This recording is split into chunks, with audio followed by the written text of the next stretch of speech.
OTB AM. With Gillette, we don't just play the game, we change it. Gillette, made of what matters. OTB AM is live in association with Gillette. Good morning. Start with Gillette, giving you the confidence to tackle the day ahead. And we have a very busy and brilliant show for you all the way between now and 10 a.m. And as ever, we'd love to hear from you. 0879 180 180 is the number to WhatsApp us. Or you can always, of course, just leave a comment in the YouTube stream or on Twitter at Off The Ball. And we'll pick that up. Now, we have the world's riskiest sports coming your way at 8 o'clock. Shane Hannon going to bring you up to date on a very busy time in sports news. Obviously, last night it was a 3-0 win, a routine victory for Bayern Munich against Lyon. So the Super Club final, that at least is going to be competitive between Paris Saint-Germain and Bayern Munich, is there and ready for us. Going to talk boxing ahead of Katie Taylor against Delfine Persoon this weekend. We're also going to hear from Ann Downey, and we'll bring you Arsenal's depth chart with Andrew Mangan of Arseblog. But first up this morning, we're bringing you last night's interview with Eric Donovan, who was beaten by Zelfa Barrett on Friday night, but it put in one hell of a career-defining performance. Have a look. Sorry, we've nagged you into doing this. That's all right. No, I don't mind at all. No, I'm glad to be here and glad to talk about the fight now. I think it's time to talk about it and reflect on it, and yeah. Friday evening, I know you flew home Saturday. How have you spent the last couple of days? Really just eating, resting. Sweets for breakfast, sweets for lunch, sweets for tea. No, just really just relaxing, eating good food, and just basically chilling out. That's it. Haven't really budged much from the house at all. So, but I'm not sleeping very well because I keep shouting, move your feet. No, I mean, overall, I'm just letting the body relax, and I'm quite taken aback really by the amount of the response. I mean, the response to the fight and to my performance, because I lost, and I lost in the most devastating fashion. I got knocked out, and that has really that really hurt me, in a kind of a pride type of way, and but I mean, I'm a fighter. I know what I've signed up for, and I know what the consequences are to boxing. And sometimes you win, sometimes you lose, and sometimes you win ugly, sometimes you win great, and sometimes you lose ugly, and sometimes you lose great. But it's hard for me to kind of, it was hard for me to kind of take the positives from the fight, but the response I've been getting off people has just been really moving, really, really moving. And I just thought, after losing in that kind of fashion, that it would be almost like the end of the road or whatever. But it seems like now my stock has risen up, and other doors have now opened up, and people know I can still fight, and people know I can sell myself, and people know I'm good entertainment, and that it seems like now I'm going to get a crack at my own weight. And if we'd known that going in, we would have took it all day, but we took a big gamble going into it anyway. We knew that, and our plan was to win the fight, but that didn't work out for us. But it seems like we're going to get another chance. Eddie Hearn in particular seemed to be very taken with you. He talked pre-fight around the various interviews that you were doing about how engaging he found you and very likeable, and he said everybody around fight camp really loved having you there. And he said post-fight, he'll be back 100%. I'm a fan. I know Eric will be devastated, but he put in a performance where, let's be honest, he was schooling Zelfa Barrett, completely in control. And, I mean, you were for a huge part of this fight. Various commentators obviously were chipping in during the fight. And first 5 rounds, it might have been 4-1 your way. Yeah, I think even in the 7th round is where I got the first knockdown. So I'd say that would have been 6 rounds scored. So I'd say I was about 5-1 up myself. Yeah. I thought the first round was a bit cagey, but I thought after that I kind of took off, and I just kept pushing further and further away from him. And, our plan was all along was to box the head off him. That was our plan. Let's box the head off this guy. He's not in the same league as you in terms of boxing skills, boxing IQ, ring craft, all that kind of stuff, but we knew that he had something that a lot of boxers would give the right or left arm for, and that's the knockout punch, you know, and he just has it. And, you know, it's a natural thing that he has, and we had to avoid that punch for 10 rounds. And I thought for the first 6 rounds I did brilliant. And even up on halfway through the 7th round, I was winning that round too. I was well ahead in that round too. And honestly, I didn't even see the punch. I didn't think I was as close as to be hit as I was. And I looked at him. He was looking back. He's standing orthodox. And what he done was he brought his back leg in forward, and he almost he stood square. So he stood square from an orthodox position and then whipped in his left hook. So it's a very smart move, and he threw his whole body weight behind it. And then just when it hit me, it literally it knocked the foundations out, and I just hit the ground. But obviously I'm a fighter. I got back up and probably should have moved if I had to have a little bit of, you know, it's a massive learning. I've learned loads from it. But when I got up, I probably should have moved and just seen out the rest of the round and kept up on my toes, because I can move really, really well, and I didn't need to mix it with him. But the natural instinct of a fighter is to go and fight back and, you know, reclaim the round a bit.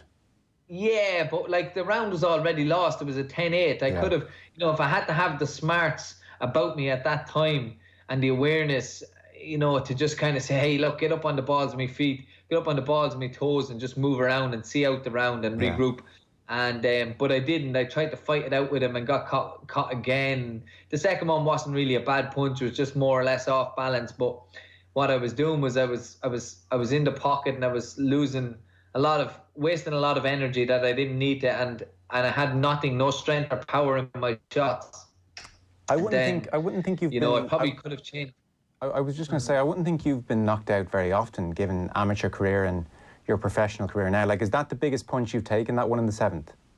Yeah, I've never been hit like that before. That was a really, really big punch, I have to say. Like, oh man, credit to that man. So what happens, Eric? I mean, thankfully I haven't taken too many punches in my time.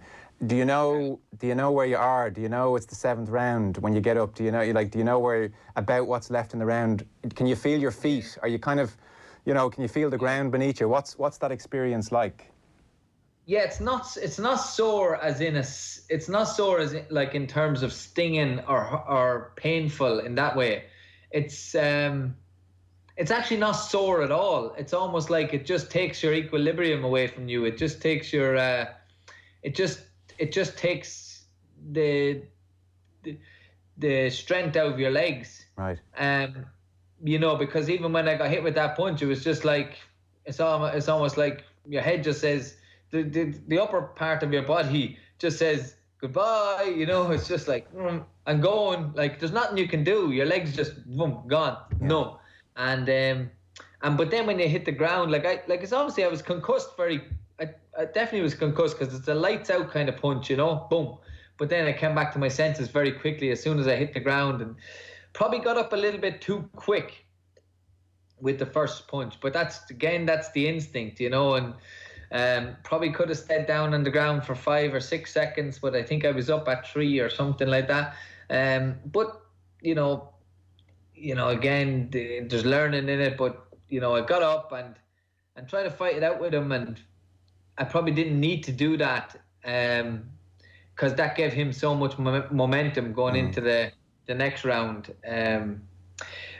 You know, it's kind of hard. It's a bitter pill to swallow, because 1 minute I have him in the palm of my hands, you know.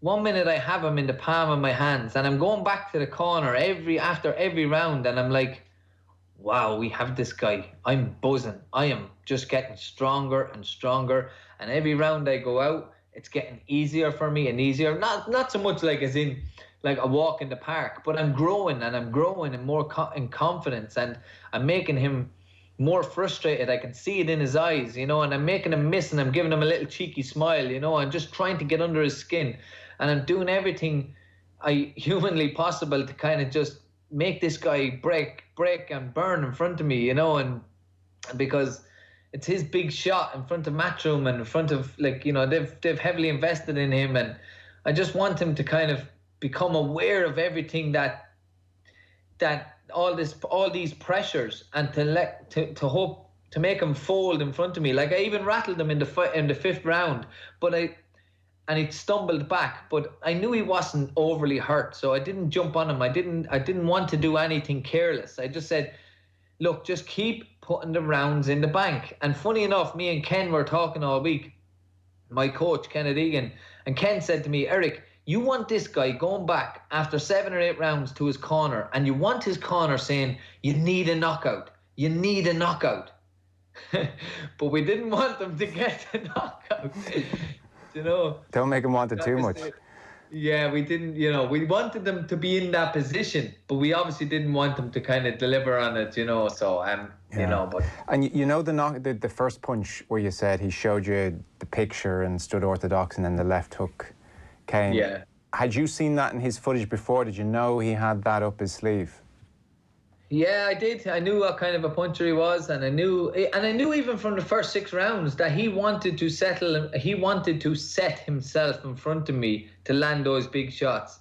And I think I just hung around for just a tad too long. I I just almost hung around just a fraction too long. And as soon as I seen him even flinching or moving closer to me, I should have been gone. But I'd say it was fatigue setting in as well. Because and people don't realise this, for the 6 rounds, you know, that's 18 minutes of high-level boxing. And there might not have been a lot going on in those earlier rounds, but trust me, there was a hell of a lot. Even from me, from feinting with my eyes, feinting with my feet, jostling, positioning, you know, trying to move, being defensively aware, being elusive, making a miss with the big, powerful punches. All of that, like, saps your energy. And then just eventually, at that time in the fight when he caught me, he seemed to be coming on really strong and seemed to be kind of more or less kind of... He's done 12 rounds and everything before. I've never done that. So that was it. Just a lapse in concentration more so than a lapse in concentration mixed with fatigue, I think.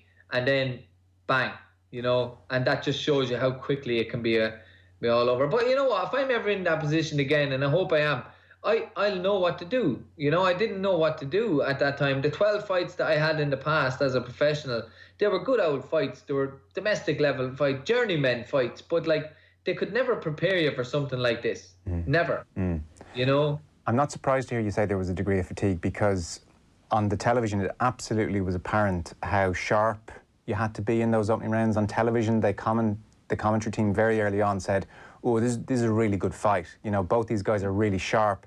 And there was a tension about them. I mean, you were both really zoned in. As you said, there was lots of feinting, there was lots of sharp movements, lots of sizing each other up. And weirdly, as a TV viewer, not having a crowd there almost added to this sense of jeopardy or something, you know? It was very involving. So I'm not surprised to hear fatigue was there. How did you find the absence of crowd and the absence of atmosphere? Because like I say, from a TV point of view, it seemed to heighten what was going on in the ring almost. Yeah, it did. I felt like we were really on a platform, you know, even though we kind of were. But I just kind of felt like all eyes were on us, like, you know, and you could hear every instruction that was being shouted around the ring. And it's not like there was many, because normally when you're in a packed arena, you're kind of searching for your coach's instruction, or you might pinpoint somebody's voice or sound or accent, or someone like your fiance or your family member or something. You might just pinpoint something. But this time there was no crowd, but you could distinctly make out every single word that was being said. Like Kenneth would say something, and then Mark, my manager, would say something. And then Eddie Hearn, I even heard him saying, you got to do something, Zelfa. You have to walk him down. You have to change tactics. Walk him down and throw your punches. I could hear everything that Eddie Hearn was saying. And then my manager, Mark, and Ken were saying, just move, Eric. Just move. Don't stand in front of him. And like, it was just so weird in that way. But But I knew we were in an empty arena, but I also knew there was a lot of eyes on us, if you know what I mean. Yes. I knew there was a lot of eyes on us, and to be fair to Delfine, he came into the dressing room to me at the end, and he was very respectful and mannerly, and you know, he just said, "Oh my God," he said, "you were boxing the head off me. I had to pull it out of the bag." He goes, "Don't give up, really, don't give up." He goes, "Like you're a great fighter, you're an incredible fighter. I learned a lot from you." So that was really nice from him to say that, like, you know. So and I probably got a little bit too carried away as well for myself, like sitting in the corner. I was fully sure that in a couple of more rounds here, I'm going to be the IBF Intercontinental Champion. That's how supremely confident I felt. Right. You felt that comfortable. You felt that on top of him. I felt that I'm just going to see out these rounds now, and then I'm going to be champion. That's all I have to do is keep doing what I'm doing. Is he? But what happened? Is he a powerful puncher? But you know, I know he's 15 knockouts in his 25, 26 fights. I mean, I'm conscious you were fighting a weight above your usual. That had to be a factor as well in terms of what he was able to unleash. But it looked like he could knock down a bigger man as well. Oh, without a doubt, yeah. What a puncher, seriously. And like, he's a pro since he was 21. He's 27 now. For the last 6 years, he'd been working with his uncle Pat Barrett, who's a former European champion, and a bit of a knockout artist himself, and he's a bit of a knockout highlight reel himself. Excuse me, going back over the years, and so he would have been helping him to develop the power and to be able to put his whole body and rotation behind the punches, because that's what he does. He really punches from his hips, sometimes his ankles even. The punch comes in a big roundabout way, and when it hits you, it really does knock your whole senses out of you. Like, I've turned professional a month before my 31st birthday after spending 20 plus years in the amateur game, and you can actually see that. You can actually see that a lot of my boxing is still very amateur, very, you know, I'm landing loads of punches, but they're not really taking the same. It's almost like one of those old computer games. You ever Street Fighter or something, you'd be baiting away at the buttons, and you'd be picking one of these guys who be boxing the head off. He'd be boxing the head off one guy, and their energy's only going down one little bit, and the next minute this other guy does a big move, and you see your whole energy at the bottom of the screen zapping down or going all the way down halfway or something. But that's what it was like. I could pepper him, bam, bam, bam, bam, hit him 3-4 punches, move, bam, bam, bam, again, move. And to keep that up, it took a hell of a lot of energy from me and concentration. But then when he gets in and he just lets one punch go, it just, you know, you can feel it. You can feel it in your bones, you can feel it in your muscles, and, you know, it's some difference, really. And were you kind of done then? Like, because he knocks you down a second time in round 7, and then you go in 8. Like, watching the fight, and so that's quite a distance away, but watching it, you never looked like you'd fully recovered from that first one. Did you ever feel like you had got to grips with that first punch? No, I remember sitting down in the round at the end of the 7th round, and Ken was there. And, yeah, how are you? And I said, yeah, I'm good. I'm just going to let him punch himself out. And Ken was going like, yeah, but don't let him, you know, you're going to have to throw something back as well. This lad's going to be all over you like a cheap suit, like, you know, and probably that was the first time in the whole fight where I kind of felt like, okay, my usual minute rest in the corner was, I have this guy, I'm going to win, and I'm going to be the champion. And then at this point, I didn't have them thoughts, but I didn't have the thoughts of losing either. It was more like the thoughts now of survival. Right. How do I negate this? And I remember standing up when they said seconds out just before round 8, and I actually didn't know what round it was. Like, so I guessed in my head it's going to be 7 or 8. So when they said seconds out, and then I said 7 or 8, is it? And then they said round 8, and I said, oh, great. That's good, because there's only 3 left, you know. I might hang on. And then, but if I had to have the awareness then to just say, hey, Eric, lose this round on purpose. Lose this round. Don't do it. Don't go near him. Let him punch us out. Let him look for you. Go, you know, move around the ring. Show him feint right, feint left. drop your head, roll, tie him up, wrap him up, hold him. You know, these are the kind of things that, looking back now, that maybe I could have been doing, you know, in the 8th round, and not trying to go out there and box like I had been. Because even the punch that I threw, that, like, even the time he knocked me out in the 8th round, I just threw a straight left hand at him. And as soon as I threw my straight left hand, my right hand came down, way down, like I opened up the door for him to throw that left hook. So my right hand should have been here, right here by my temple, while I threw that left hand. But I threw my left hand and my right hand came down, like this, right down, away from the guard. And then he caught me with that punch and I walked onto it. But like, again, I opened the door for him. But these are all little learning things. They're not little, they're massive, but they're things that are very... They're things that I can learn from. Yes, you know, like yes. I think when I go back into featherweight division, which I will do now, I go back into my own division of featherweight. There's not a featherweight around there that's going to knock me out with the same punch. You know what I mean? Yes. And are you remembering this fight so vividly just from experiencing it, or have you watched the tape a few times? No, I watched it back twice. Okay. And did it tally with what you felt? Was it about the fight that you felt you'd experienced? Sorry, Joe. Sorry. Did what you see on screen tally with what you felt it was like experiencing it? You know, because yeah, kind of, more or less. Yeah, fairly close. All right. Like I was saying to myself when I got up, like, what are you doing, mixing it with him? Like, just get out there. You don't have to prove it. You got knocked down. Go and regroup. You know, what are you doing standing there punch? You know, because even in that area there, like when I got knocked down for the first time, excuse me, and then I get up and I stand and I try and mix it with him.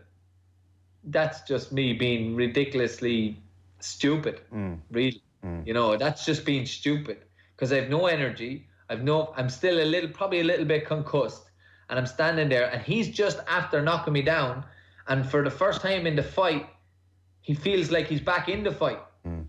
So he's now got momentum, belief, everything in front of him. So like when you get that, that's a powerful thing. And now I'm standing in front of him, I'm wounded, I'm hurt, and I'm trying to show some sort of a macho man instead of just being very clever and get the hell out of there. Yeah. And I'm standing in front of him punching, and probably at that moment I wouldn't beat my way out of a paper bag. But I'm standing there and I'm trying to have it out. And that's like, looking at that's not a good thing to do, you know, like that's the learning, you know, there's loads of learning in it, but I'm also kind of shouting at myself, like, move. I can see how, like if I had to, like even if I had to get to the end of that 7th round, there was another round in the bag, you know, and then maybe like even change tactics for the 8th or whatever, and going through all these things, like, you know, maybe Ken could have said in the 8th, like, right, that's it, take a round off, you have this in the bag, you know, lose this round on purpose, and then we go hard for the 9 and 10, and we'll do, you know, we'll let him punch himself out, or so. There's so many possibilities. But unfortunately for you, hindsight is a perfect thing. I can see how you're staring at the ceiling a little bit at night time, and there's so much to work through there, and you know, we're all Monday morning quarterback. So the disappointment, I understand, the frustration, the sense of what might have been is there. And yet it is really good to hear you say, though, that you've been hit by the reaction, which, you know, is social media for what it is, a judge of anything. You could see there was huge support behind you. People were really impressed with how you fought. As I mentioned, Eddie Ahern was really impressed with how you fought. So in a weird way, just going over there and the nature of the fight, your sense is it has opened a door or two, and there may be, you know, Eddie Ahern said definitely going to have him back at featherweight. So that's kind of an optimistic note to finish on. It is, you know, it really is, and even when I looked at my performance as well, I know I'm focusing on the negative here and where I got knocked out. But for that first 6 rounds, or even 6.5 rounds, if you like, I was absolutely exceptional. I'm very proud of what I'd done, because I was amazing, and you know, I haven't boxed at that level ever, and you know, the last time I was at that level, in terms of like world-class boxing, elite level, was as an amateur. But then again, that's only over 3 rounds, and that was 7+ years ago. Yeah. So what I have done, I'm very proud of what I've done. Really am proud, and everything that I'm after coming through. And the overcoming adversity and the dark places and everything. I'm really, really proud, and I'm proof, because I sometimes try and practice what I preach. So I'm proof, you know, that like we are a resilient people and we can do so many amazing things. And I want to prove to people that like recovery is possible. And not only is it possible, but we can be successful in life if we're prepared to put in the work. Like, you know, one fight is not going to define me, but what that fight has done for me as well is it's given me reassurance to know that I'm going in the right direction. And it's after opening up more doors for me at featherweight, and I'm more determined now to get back in there and get back out on that stage, because I certainly have not lost it. If anything, I've found more. I've more in me, and I can't wait to deliver what I can deliver on. And I still believe that there's a major championship or a major belt in me at featherweight, and I cannot wait for it.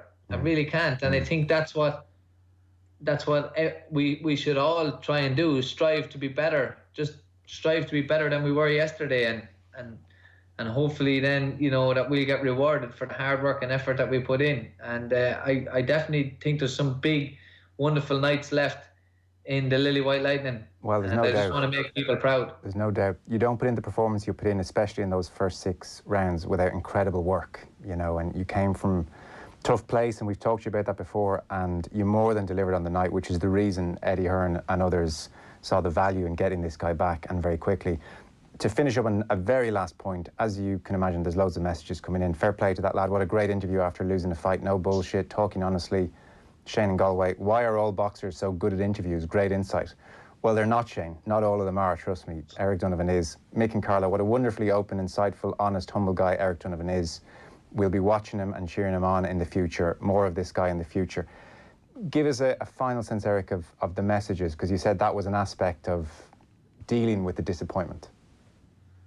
Oh, I'm not even joking with you. I was crying in my hotel room the day before the fight, because my fiancée Laura sent me a 10-minute video and a collage of all my photographs of the journey I've come through in life, and my kids and my training camp and my team and everyone that's been a part of Team Donovan, Team Lily White Lightning in every way, in the ring and outside the ring. And I was crying because I just felt like, wow, I'm after coming this far in my life, and this is unbelievable. You know, I used to sit at home and dream of being on nights like this, and dream of being on the stage like this, and a couple of I shed a lot of tears, but I was really happy, you know, because I felt like this is a distance I'm after traveling. This is amazing. And then afterwards, I was crying because I was hurt over losing the fight. And then I started to read articles and posts and such, and then I was crying again. I was like, my God, what's going on? I said, like, you know, I lost the fight, but it felt like I won, because people were just too kind. Like, and then I kind of got an idea that, like, I was opened up to a whole new audience. Yeah. And the audience that I've been opened up to now, they're real boxing fans, and they don't care if you win or lose. What they care is that you fight and you're honest and you're good enough. And that's what I felt. I didn't get the victory. I dared to be great, and I was great, but I didn't get the belt or the win. But I was great. I was great in what I'd done, and I was great in the efforts that I've shown, and I will live to fight another day. And that's it. And the people that have texted me, all I can say to them is thank you from the bottom of my heart. It absolutely means the world to me. OTB AM. With Gillette, we don't just play the game, we change it. Gillette, made of what matters.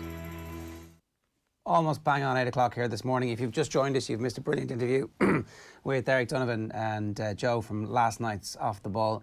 If you've been with us from 7:30, then that was pretty inspirational stuff. I think that the whole country is learning to fall in love with Eric Donovan, and rightly so, and I just can't wait to see what happens next. Hopefully Eddie Hearn is as good as his word and gets him a big fight at featherweight. If you want to get involved in this morning's show, 0879 180 180 is the number. We have a very busy programme for you. Arsenal's depth chart, looking back on last night's football, looking forward to the weekend, all sorts of stuff. But obviously, Owen, there's only one place for us to start, and Where are we starting? Good morning. Happy Thursday, everyone. Did you know that COVID-19 is not the only thing that could kill off the entire human race? Speaking on Virgin Media News last night, Stephen Donnelly reminded us all of the true existential threat into society that we all face on a daily basis. Playing sports is an inherently risky thing to do. This morning, we are bringing you the top 6 most inherently risky sports. We'll get straight into it, Ger. At number 6, we've got trampolining. Now let's have a quick listen to what Stephen Donnelly said about trampolining yesterday. Our children being on trampolines is an inherently risky thing for them to be doing. But are we comparing that? Now let's have a quick look at a photograph of a trampoline here, and we'll keep this on screen for a while because I'm glad Stephen Donnelly came out strongly on trampolines, because the madness in this country has gone on way too long and it needs to stop now. We need to stop this. We need to stop the trampolines. How can you possibly stand over something like that on screen and say that your child jumping on that is safe? Imagine if they jumped off that and broke themselves. Stephen Donnelly is right. Trampolines are basically murderers. But I have come up with an idea, a way we can end this madness and make trampolines safe again. Here is my idea. Have a look at this. Gonna get that patented. Stephen Donnelly, though, is right as it stands. Trampolining is an inherently risky thing to do. Right, in a number 5, darts. We all know the dangers of darts. You can become loud, arrogant, self-involved, narcissistic, and that's just the darts fans on this show. Seriously though, darts is dangerous. It's bad for your health. The dangers include becoming addicted to very tasty, salty bar snacks, or indeed booze. And worse, you're in danger of voting for Brexit, which is the very definition of bad for your health. Darts is an inherently risky thing to do. At number 4, we've got dodgeball. Have you heard the stain in our society that dodgeball is? So I'm going to share an anecdote with you this morning about the training that goes on in this barbaric game. You may think this is a safe game with soft balls and no possible injuries, but in a recent training session for a big tournament, a friend of mine was forced to dodge a wrench in a training session. Their club had hired a rather unhinged coach, and this is no word of a lie. He told them, if you can dodge a wrench, you can dodge a ball. Now, is this really the sort of sport we want our kids to be playing? Are these the sort of qualities we want to be instilling in our youth? Now, there is widespread doping in this game as well. A Girl Scout, I can assure you, was ejected from a recent tournament after she tested positive for steroid use and beaver tranquilizer. It was a shocking case, really. The whole team was thrown out. It exploits people's mental health. My friend had a teammate who actually believed he was a pirate, and yet they put him through one of these crazy drills. They say that the 5 Ds of dodgeball are dodge, duck, dip, dive, and dodge. You can add another D onto that list. Disgrace. There's no question about it. Stephen Donnelly was right. Dodgeball is an inherently risky thing to do. In at number 3, it's Mayo Football, Irish Sports' original House of Pain. What's more dangerous than Mayo Football? Let's start with supporting them. Mayo Mick here. Mayo supporters know that life is a series of mini-dramas that all end in pain. At least they're not on the field of play, though. Imagine being the players. This is... That's more Mayo Mick. So this is the players. This is after the 2017 All-Ireland. Look at the heartbreak there. There's surely nothing more dangerous. We all know that Mayo Football is an inherently risky thing to do. In at number 2 is chess. Now, in my opinion, this should be number 1, but, you know, we'll learn to live with a little bit of compromise. It's pretty obvious.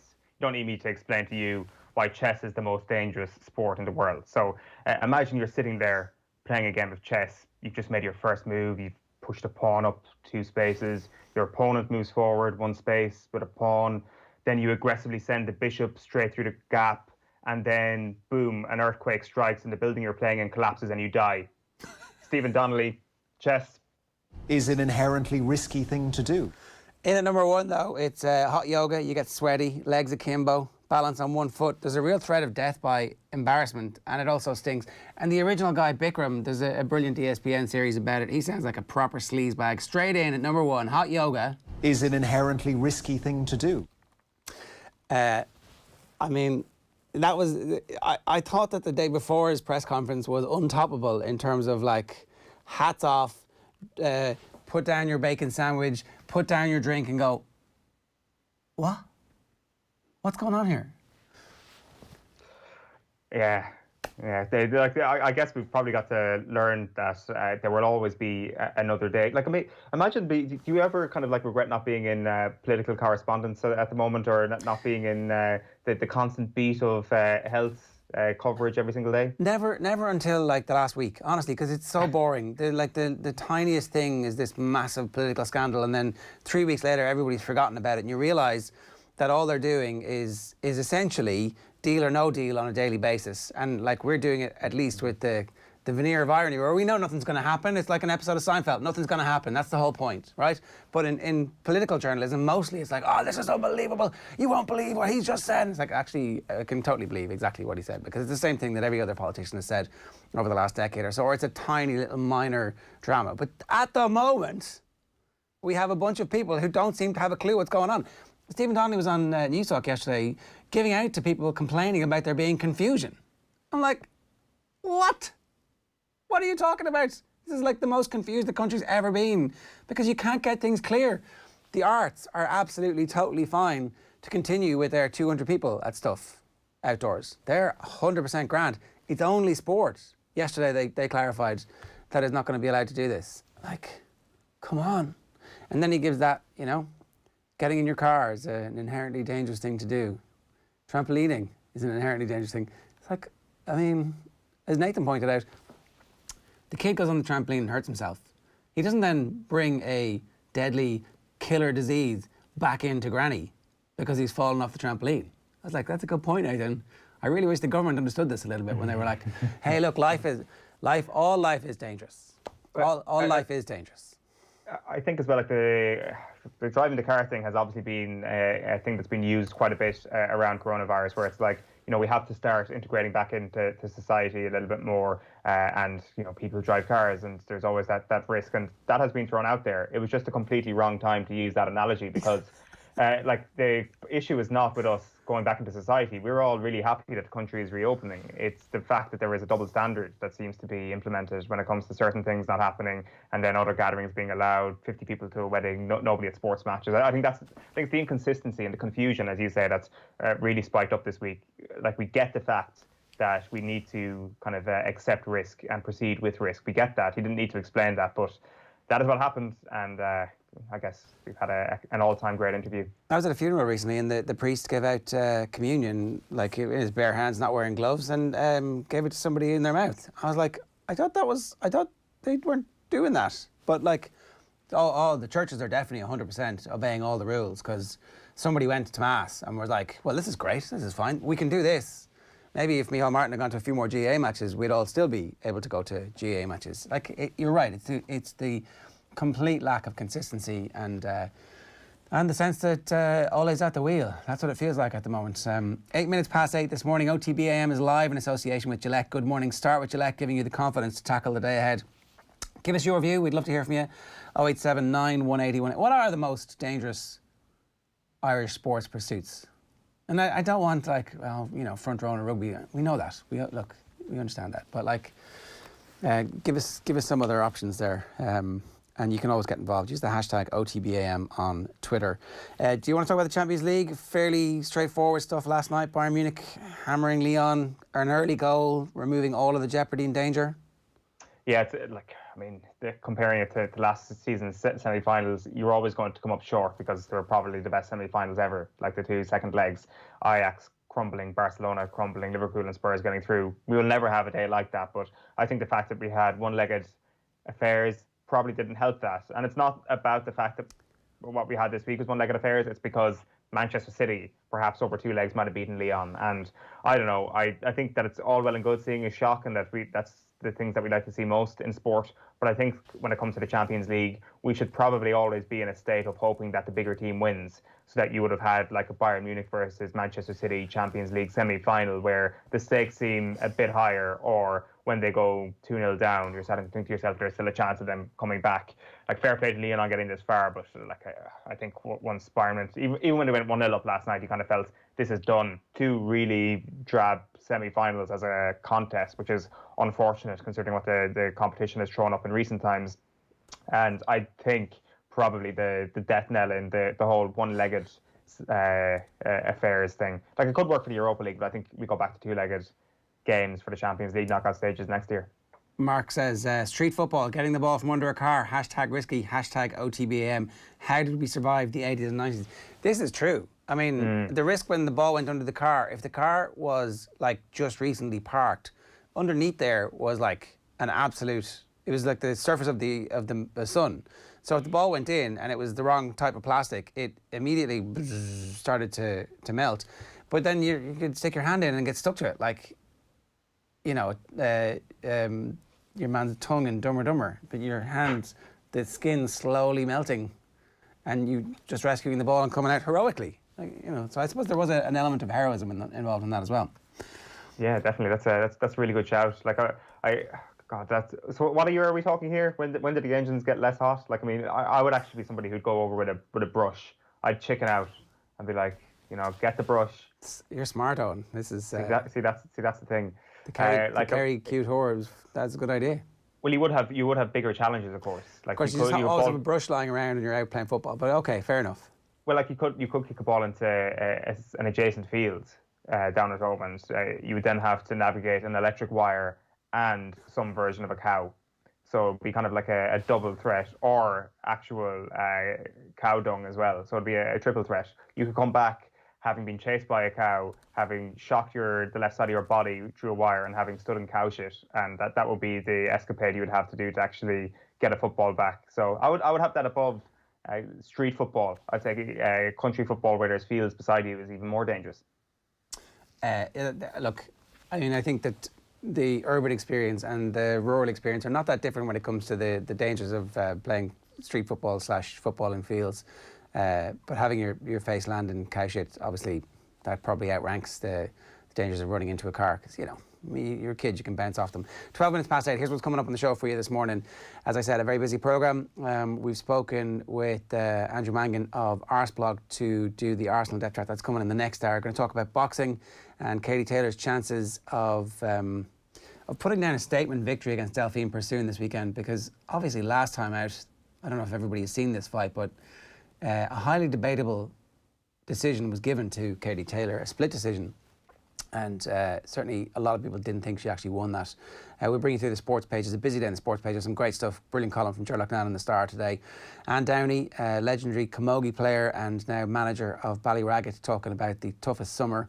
That's coming your way at 9:05. And the Arsenal depth chart with Andrew Mangan of Arseblog, one of the biggest Arsenal blogs in the world, run by a Dubliner. And he's going to join us to talk about the depth chart. So it's two massive Arsenal fans geeking out over what's going to happen. Is he excited, Owen? Has he reached a point of off-season optimism that fans of big clubs can cheat themselves into sometimes, going, actually, you know what, if things break right here, if that kid is actually as good as we think, and maybe if Kieran Tierney doesn't get injured, who knows, perhaps our defence, and we've got a great manager, and actually they're starting to invest a little bit, and if only Mesut Ozil would leave.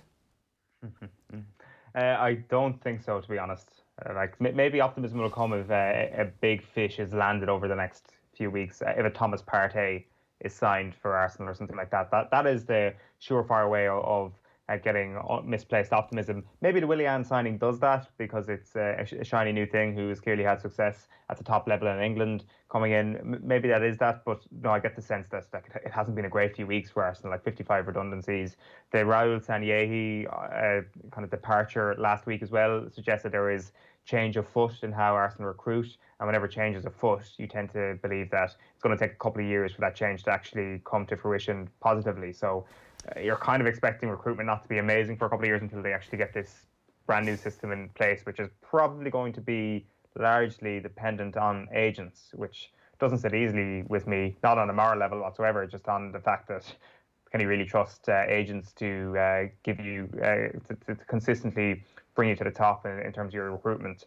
Like, it's not just that, there are other elements of how they're going to be recruiting, but it's certainly there's a lot of movement at the moment in that club behind the scenes, and things just need to settle down. Yeah, I mean, the other side of it is that Arteta has access, or has had access recently enough, to all of what Manchester City were thinking about in terms of recruitment for the next couple of years. So he knows the names of the best players all around Europe somewhere. I'm sure he memorised some of the whiteboards before he left. And also, he might just be a genius. That's the other side of this, is like, I mean, I realise that it's a long shot, but he might just be a brilliant coach who can actually make up for those shortcomings. And look, it's always good to have a little bit of excitement, right?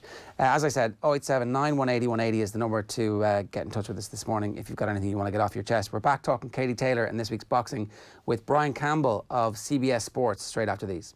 OTB AM. on OTB Sports Radio, Ireland's first and only sports radio station. The Sunday paper review on Off the Ball. When he wants to do something, he does it. A hugely impressive person, apart from being obviously a brilliant golfer. My cousins disliked their dog so intensely that they renamed it Scalacci. Yeah. And the dog was called Scalacci from then on. It's a great piece of journalism. That sums up what he's like. The intro to this is just brilliant. He is an absolute control freak. Digesting the best stories on the back pages every Sunday afternoon on Off the Ball. It's a big gamble if they play like that again, because you're going to say to yourself, if Leon can do it with an ordinary international player, if there's such a thing like it can be, you know, who doesn't have the grace to do what the Neymars do and obviously, you know, Di Maria and Mbappe, what could they do if they take that line again? And I just wonder, Sule coming on late on, you know, I wonder... Sorry, but half-time, Boateng, we're hearing, was injured. Oh, right, okay. So I wonder, is that an improvement with Sule coming on? I don't know if you have it's opinion the on that. approach, though, whether it's an individual, I'm not sure. It's the approach that you say, OK, you see them just say, come on, let's give it. One of them will run offside. But when they don't, they look bang ordinary back there. And that's a team that won 8-2 the other night and shocked the world with what they did to Barcelona. But Leon proved tonight that there is a way past them. Into sports. 20 yards out, Ursa shoot, Dungeon! Oh, what a goal for Fabinho! Wow! And get into the all-new OTB Sports app. I think when he apologises to me, I probably will say hello to him, yeah. No. Videos, sports news, live scores, interviews. If Fabregas is going to come up to me in the street and give me some of the mouth that he would have given me on a football pitch, what would he do? He'd get a slap. Plus, exclusive content on the OTB Podcast Network. The biggest names in sports. Ready when you are. Search OTB Sports on your app store and download it now. OTB AM. With Gillette, we don't just play the game, we change it. Gillette, made of what matters. It's 18 minutes past 8 here this morning on OTB AM. You're very welcome. If you've just joined us, it's Ger and Owen with you all the way through until 10 this morning. We're here every morning from 7:30 until 10, by the way. Sometimes people only listen to us on the podcast, which you can get on the OTB Sports app, and sometimes people listen to us live on YouTube or on otbsports.com. However you're here, you're very welcome. You might have heard Niall Quinn there in the ad break talking about Bayern Munich's high line after their Champions League victory last night, which puts them through to the final against Paris Saint-Germain, which Virgin Media TV customers can enjoy live this weekend, along with the Europa League final.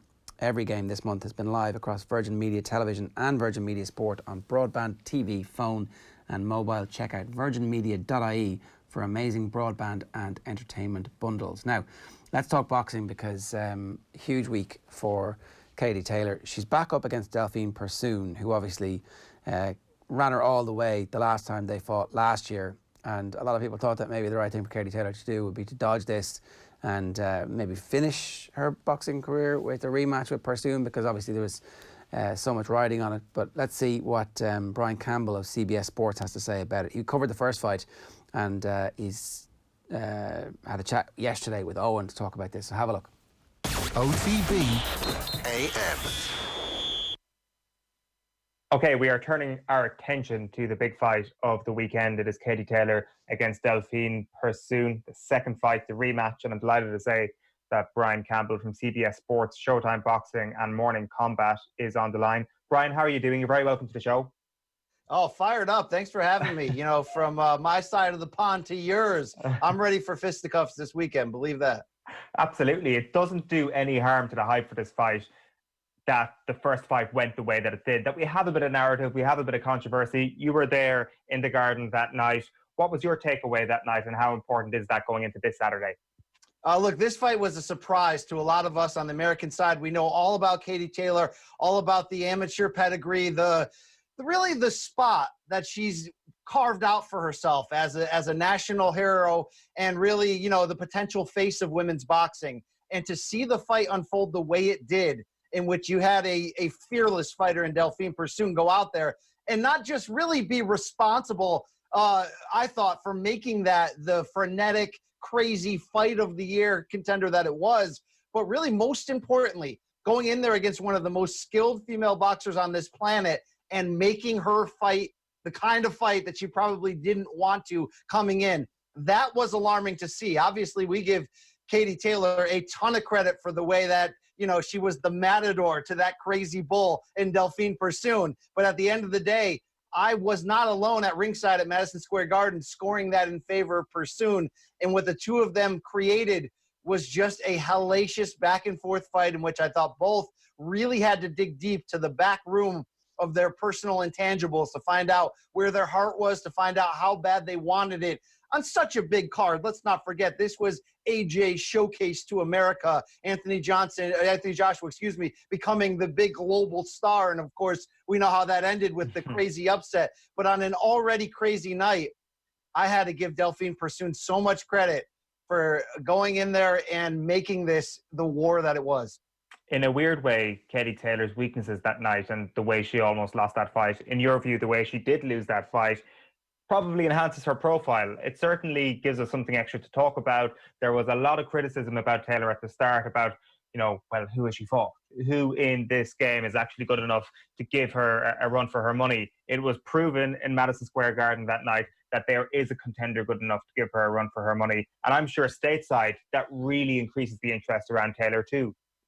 You did, and we wanted to see that rematch right away, the next night, the next week, the next month, whatever they were willing to do. It certainly makes me happy knowing that this Saturday's card in Eddie Hearn's backyard, the big fight camp, that they have added this onto an already great card with White and Povetkin, because we needed to see this. We need to see if Katie Taylor truly is of that ilk. Was this one rough night at the office? Two of the three judges gave her the nod. I'm not taking that away from her at all. That was a hellacious fight. But from what I saw, from a lot of people saw with our own eyes, she was forced to fight a style and a pace that just wasn't healthy. I mean, look, who else are you going to find on the planet to be able to instill that type of attack of Delfine Persoon, who has the background as a police officer by day and just a fearless boxer by night, who comes in there, walks right into oncoming traffic, squares up, and basically says, if you're going to beat me, you're going to have to kill me. You're going to have to beat me on my terms, which is I want you to pour out the entire jug. Now, once again, to Taylor's credit, she was able to make that close. She was able to survive. I thought she got rocked in that final round. I thought she was hanging on for dear life. She was certainly the more skilled fighter. She was able to stand in, dig her heels in, and have those pockets of combinations and show us what all the hullaboo was about in terms of her skill set. She also had the heart to back it up. But now she's got to come out here a second time. And I think the most intriguing part of this rematch is we certainly want to see Persoon get that second chance of a fight a lot of us thought she won, but we want to see what type of adjustments the great Katie Taylor can make, because this is not a normal style and aggressive package you're going up there against. Katie Taylor can typically outskill most of her opponents. This fight may not come down to skill. She may have to step in there earlier and prove that she's the bigger puncher, she has the bigger heart, that she's just the bigger everything against an opponent who seemingly has nothing to lose here and has got a second chance at making her name. That is the really interesting thread going into this fight. How can Katie Taylor adjust in terms of her game plan? And maybe in terms of the way she approaches this fight as well. We had Kenneth Egan on the show last week, and he was making the point that Katie Taylor still gets a lot of punches away, but she's never likely to knock you out. She still, I guess, boxes like an Olympic boxer to a point. Do you go along with that? Do you think that she has the knockout potential? And does she need to find that basically to prolong her already stunning start to her professional career?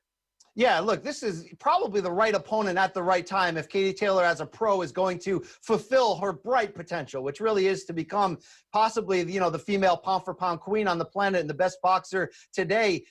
This is a different kind of opponent that pulled different things out of her. I would have liked to see her power having more effect on Persoon. What we don't know is Persoon just this anomaly who can take punishment and keep coming? Is there no one else like her on the planet? Or was that a wake-up call for Katie Taylor to sit down more on her punches, to get off earlier and make more of a statement, try to discipline her opponent? I'm not saying it's easy to discipline Delfine Persoon. She comes out like a rabid animal out there. That's her style. It works. But the success Katie Taylor did have at certain points in the mid and early in the second half of that fight was sitting down and fighting. She did it under the guise of the strong technique and combinations that she has. but she had a fight. And I wonder this second time around if she can prove to us if she commits more to the power shots, because you're going to have to give Persoon a reason not to do what she does. You're going to have to make her pay that toll earlier to have her to try to make an adjustment. If Taylor can do that, we'll see that she would have grown from that first fight. I thought maybe she got caught off guard this second time around, now that she has this much time to prepare and we believe in her talent this much. Can she make this an easier night at the office? In your opinion, Brian, where is Katie's ceiling at the moment? Do we still see development in the next little while, in your opinion? Is there still room to improve and room to grow, I guess, as a potentially global superstar? Absolutely there is. And look, it's hard in the women's boxing game. It's a much shallower pool of opponents. So sometimes we can hype up a big fight. And remember on stateside when it was Clarissa Shields against Christina Hammer, all 4 middleweight titles, it was like, this is finally going to be the test for Shields. And it was just an absolutely one-sided fight. You never know what you're going to get each step of the way, but you need, again, these type of fights that challenge you in ways you didn't see happening. Obviously, Katie Taylor has to answer those questions in this rematch, but of course I see her ceiling still as bright as before. I don't think people can match her amateur background and her skill set mixed with her hunger. Persoon, she's got next level hunger, all right? She may eat your soul if she gets close enough to you, but I don't think she can match Taylor from a technical standpoint. So if we can make this a little bit more of a technical fight by using a little bit more savagery early on, like I mentioned, I still think Katie Taylor should be the favorite coming in, despite everything we saw in that first fight. And I do see, if she can get past this test, as really the right maybe wake-up call overall to show her that she needs to expand a little bit more. And I still see her on pace to where, you know, all the fans, the promoters have crawled out for her. I mean, she could be very much the face of women's boxing if she isn't already in certain pockets of the globe when it's all said and done. For sure. And it's interesting whether or not it'll be limited to boxing in the future, because Eddie Hearn was on the show last week, and when he spoke about the ceiling for Katie Taylor, he didn't stop at boxing. He said there is a potential crossover here for Katie Taylor to take on the likes of Holly Holm and Chris Cyborg. Like, is that something that you see as a realistic possibility down the line? I mean, only she can answer that herself, whether or not she would be interested in a crossover sort of appeal like that. But I'd just be keen to get your take on that possibility. Yeah. Look, obviously women's boxers in the U.S. have had to go overseas for years to get paid or get any type of competition. It's the opposite of mixed martial arts. It obviously would come down to the commitment level for Katie to learn some of these new important foundational skills, right? Like takedown defense, grappling, that kind of stuff. And what she already sort of has in the tank in terms of in her early life and sort of some of those natural foundations as well. Star power, it depends how quickly she cleans out her available big name opponents in boxing. And I think that's the same reason why stateside Clarissa Shields, who's sort of running out of opponents, is saying, hey, maybe I should commit myself for a year and a half and then go in there and chase some of those same big names. It would be interesting. It's an uphill battle, but it was an uphill battle for Holly Holm when she made that switch as well, as a 17-time boxing champion going in there. Now, look, she had the kickboxing background that she could at least lean on one foundational aspect. She was also a quick learner. I think for any big-name female boxer to want to do that, you do have to make the full-time commitment. I don't think you can be, hey, I'm going to box twice a year and then try out this MMA thing at the side. It would have to come to a certain point in her career where she says, I've done all I've done on the boxing side. Let me put all my eggs in that MMA basket. If she did what Holly Holm did in that commitment level, look, Katie Taylor's got she's the fighting pride of Ireland for a reason. She could fight. There's a backbone in there. I wouldn't count her out. Maybe it's more to her liking if they can do some kind of crossover boxing match with some of these large names who have boxing backgrounds. That would be very interesting. If you can meet in the middle on weight, it comes down to the cash. Can we find enough cash to make this happen? We're trying to get Clarissa Shields against Layla Ali if we can find enough of the cash for people to get interested in it. That is the interesting thing. So let's perhaps entertain that possibility, because I guess given Taylor's age at this point, a full crossover into MMA perhaps is unlikely. You can never count her out of doing anything. But at the same time, Cyborg, you know, she's had a boxing license for quite some time now. You mentioned Holmes' boxing credentials. It is easier to move into the boxing realm. In a fantasy world where one of these fights happen, where Taylor fights one of those two fighters in a boxing ring, and no crossover at all. It's a boxing fight. Does that then have the ability to suddenly grab the kind of unbridled attention of everybody in the United States? Like, just because Dana White isn't, you know, flaunting his stuff and promoting the fight, Do they have enough interest as characters in their own right for a boxing event to really grab the attention? Yeah, to a certain level, yes. It's hard in the States with team sports, you know, with the NBA, with college football, with NFL being just so outrageously far ahead from the level of casual notice and care. But I think that there's certainly, look, those people like Holly Holmes, Chris Cyborg, they are big stars in the American side in the subculture of mixed martial arts. I don't think Holly Holm will ever stop being able to live up the head kick that finished Ronda Rousey. She may be able to get that. She may be able to get 2 or 3 more title shots for all we know in the end of her MMA career just on that one moment alone, although obviously she's a great athlete and star. Those could be great opportunities for Katie Taylor to really make her name if they were willing at the end of their MMA run, meaning Cyborg, Holm, that type of caliber of a brand name, to come back to boxing or make the move over in Cyborg's case. Yes, absolutely. For the American fans that aren't closer to the hardcore side, that maybe don't know her, they would know Katie Taylor now, and I think certainly you'd have to like her chances against both of those. It's remarkable how the likes of Holm and Cyborg are such household names. There aren't, like, being blunt here, there aren't too many sports around the world where the female competitors are as high profile as the men, but it's a fact in mixed martial arts that has been the case. They're as famous, if not more famous in many cases. Why is that? And do you think boxing can learn from that? In some ways, it's a perfect storm of a few different things. It took Ronda Rousey, because you need one. You need a Tiger Woods. It took Ronda Rousey to be that one Mike Tyson-like finisher with the personality. She's good-looking. She can cross over into things to be the face of what you're doing. It took Ronda Rousey to get Dana White and UFC to say, hey, look, other organizations are having luck with this female thing. Let's give it a try. Why does it not work on the other sports like boxing or even women's basketball, to be honest? There's something about when you get elite level women's fighters on the MMA side in the same cage, you get magic. And I use the term perfect storm because you need a face like Rousey. You also need a group of somewhat equally competitive women. And in this case, it was 135 pounds to start. And now in women's MMA, it's the 115-pound strawweight division that's carrying the flag with Joanna Jędrzejczyk, Rose Namajunas, Weili Zhang, etc., that can put on fights that are equal to, and in a lot of cases better than, the male side. I think too often people watch women's basketball at the highest level, or even women's boxing when it's hard to find 2 very super elite people to get in there, and they can see either a one-sided thing playing out, or they can see maybe the skill level isn't at the same level as what we see on the men, and it's a staggering difference. I think in women's MMA, the females were able to close that gap quickly.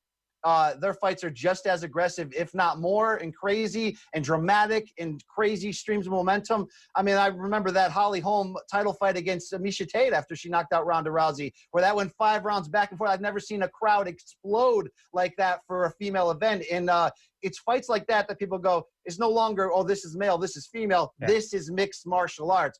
Boxing has always had the problem of being largely disorganized. They will get behind one star when they have one, Layla Ali, Christy Martin, etc. But it's much harder seemingly to find a larger pool of opponents with that same ability level. Women's MMA came at the right time, and they had soldiers ready for this war. And obviously, you need a couple Rousey, Holm types that can mark it above and beyond.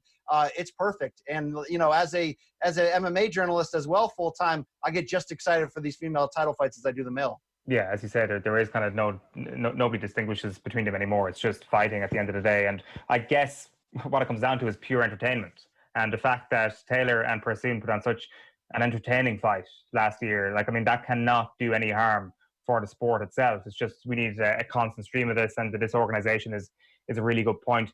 Just to kind of wrap up on Katie Taylor before I get your take on the heavyweights. Are you confident that she now has the ability to be able to stylistically make the small differences to allow her to dominate on Saturday night? Yes, because a couple key points here when you look back at that first fight.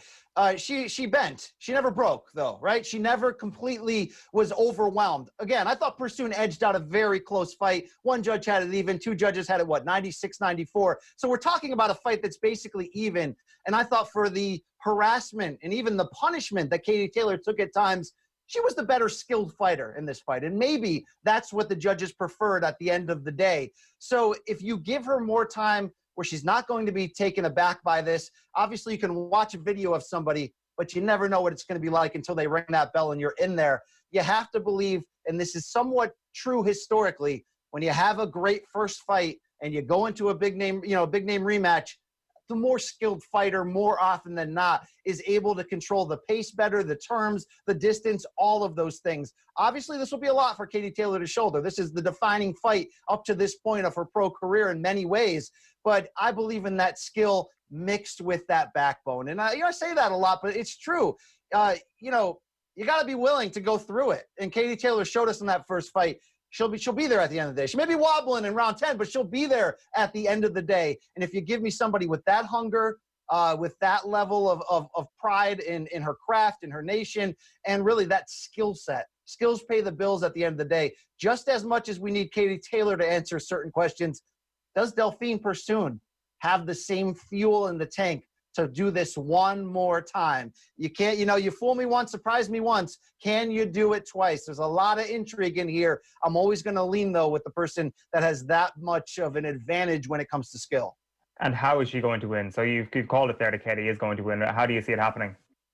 I see it being close and competitive, of course, but I just see her having her way more in some of the exchanges. She's going to have to be able to control distance. Maybe it's going to come through the stiff jab, but she's going to have to make Persoon pay for basically just squaring up and coming at her straight on.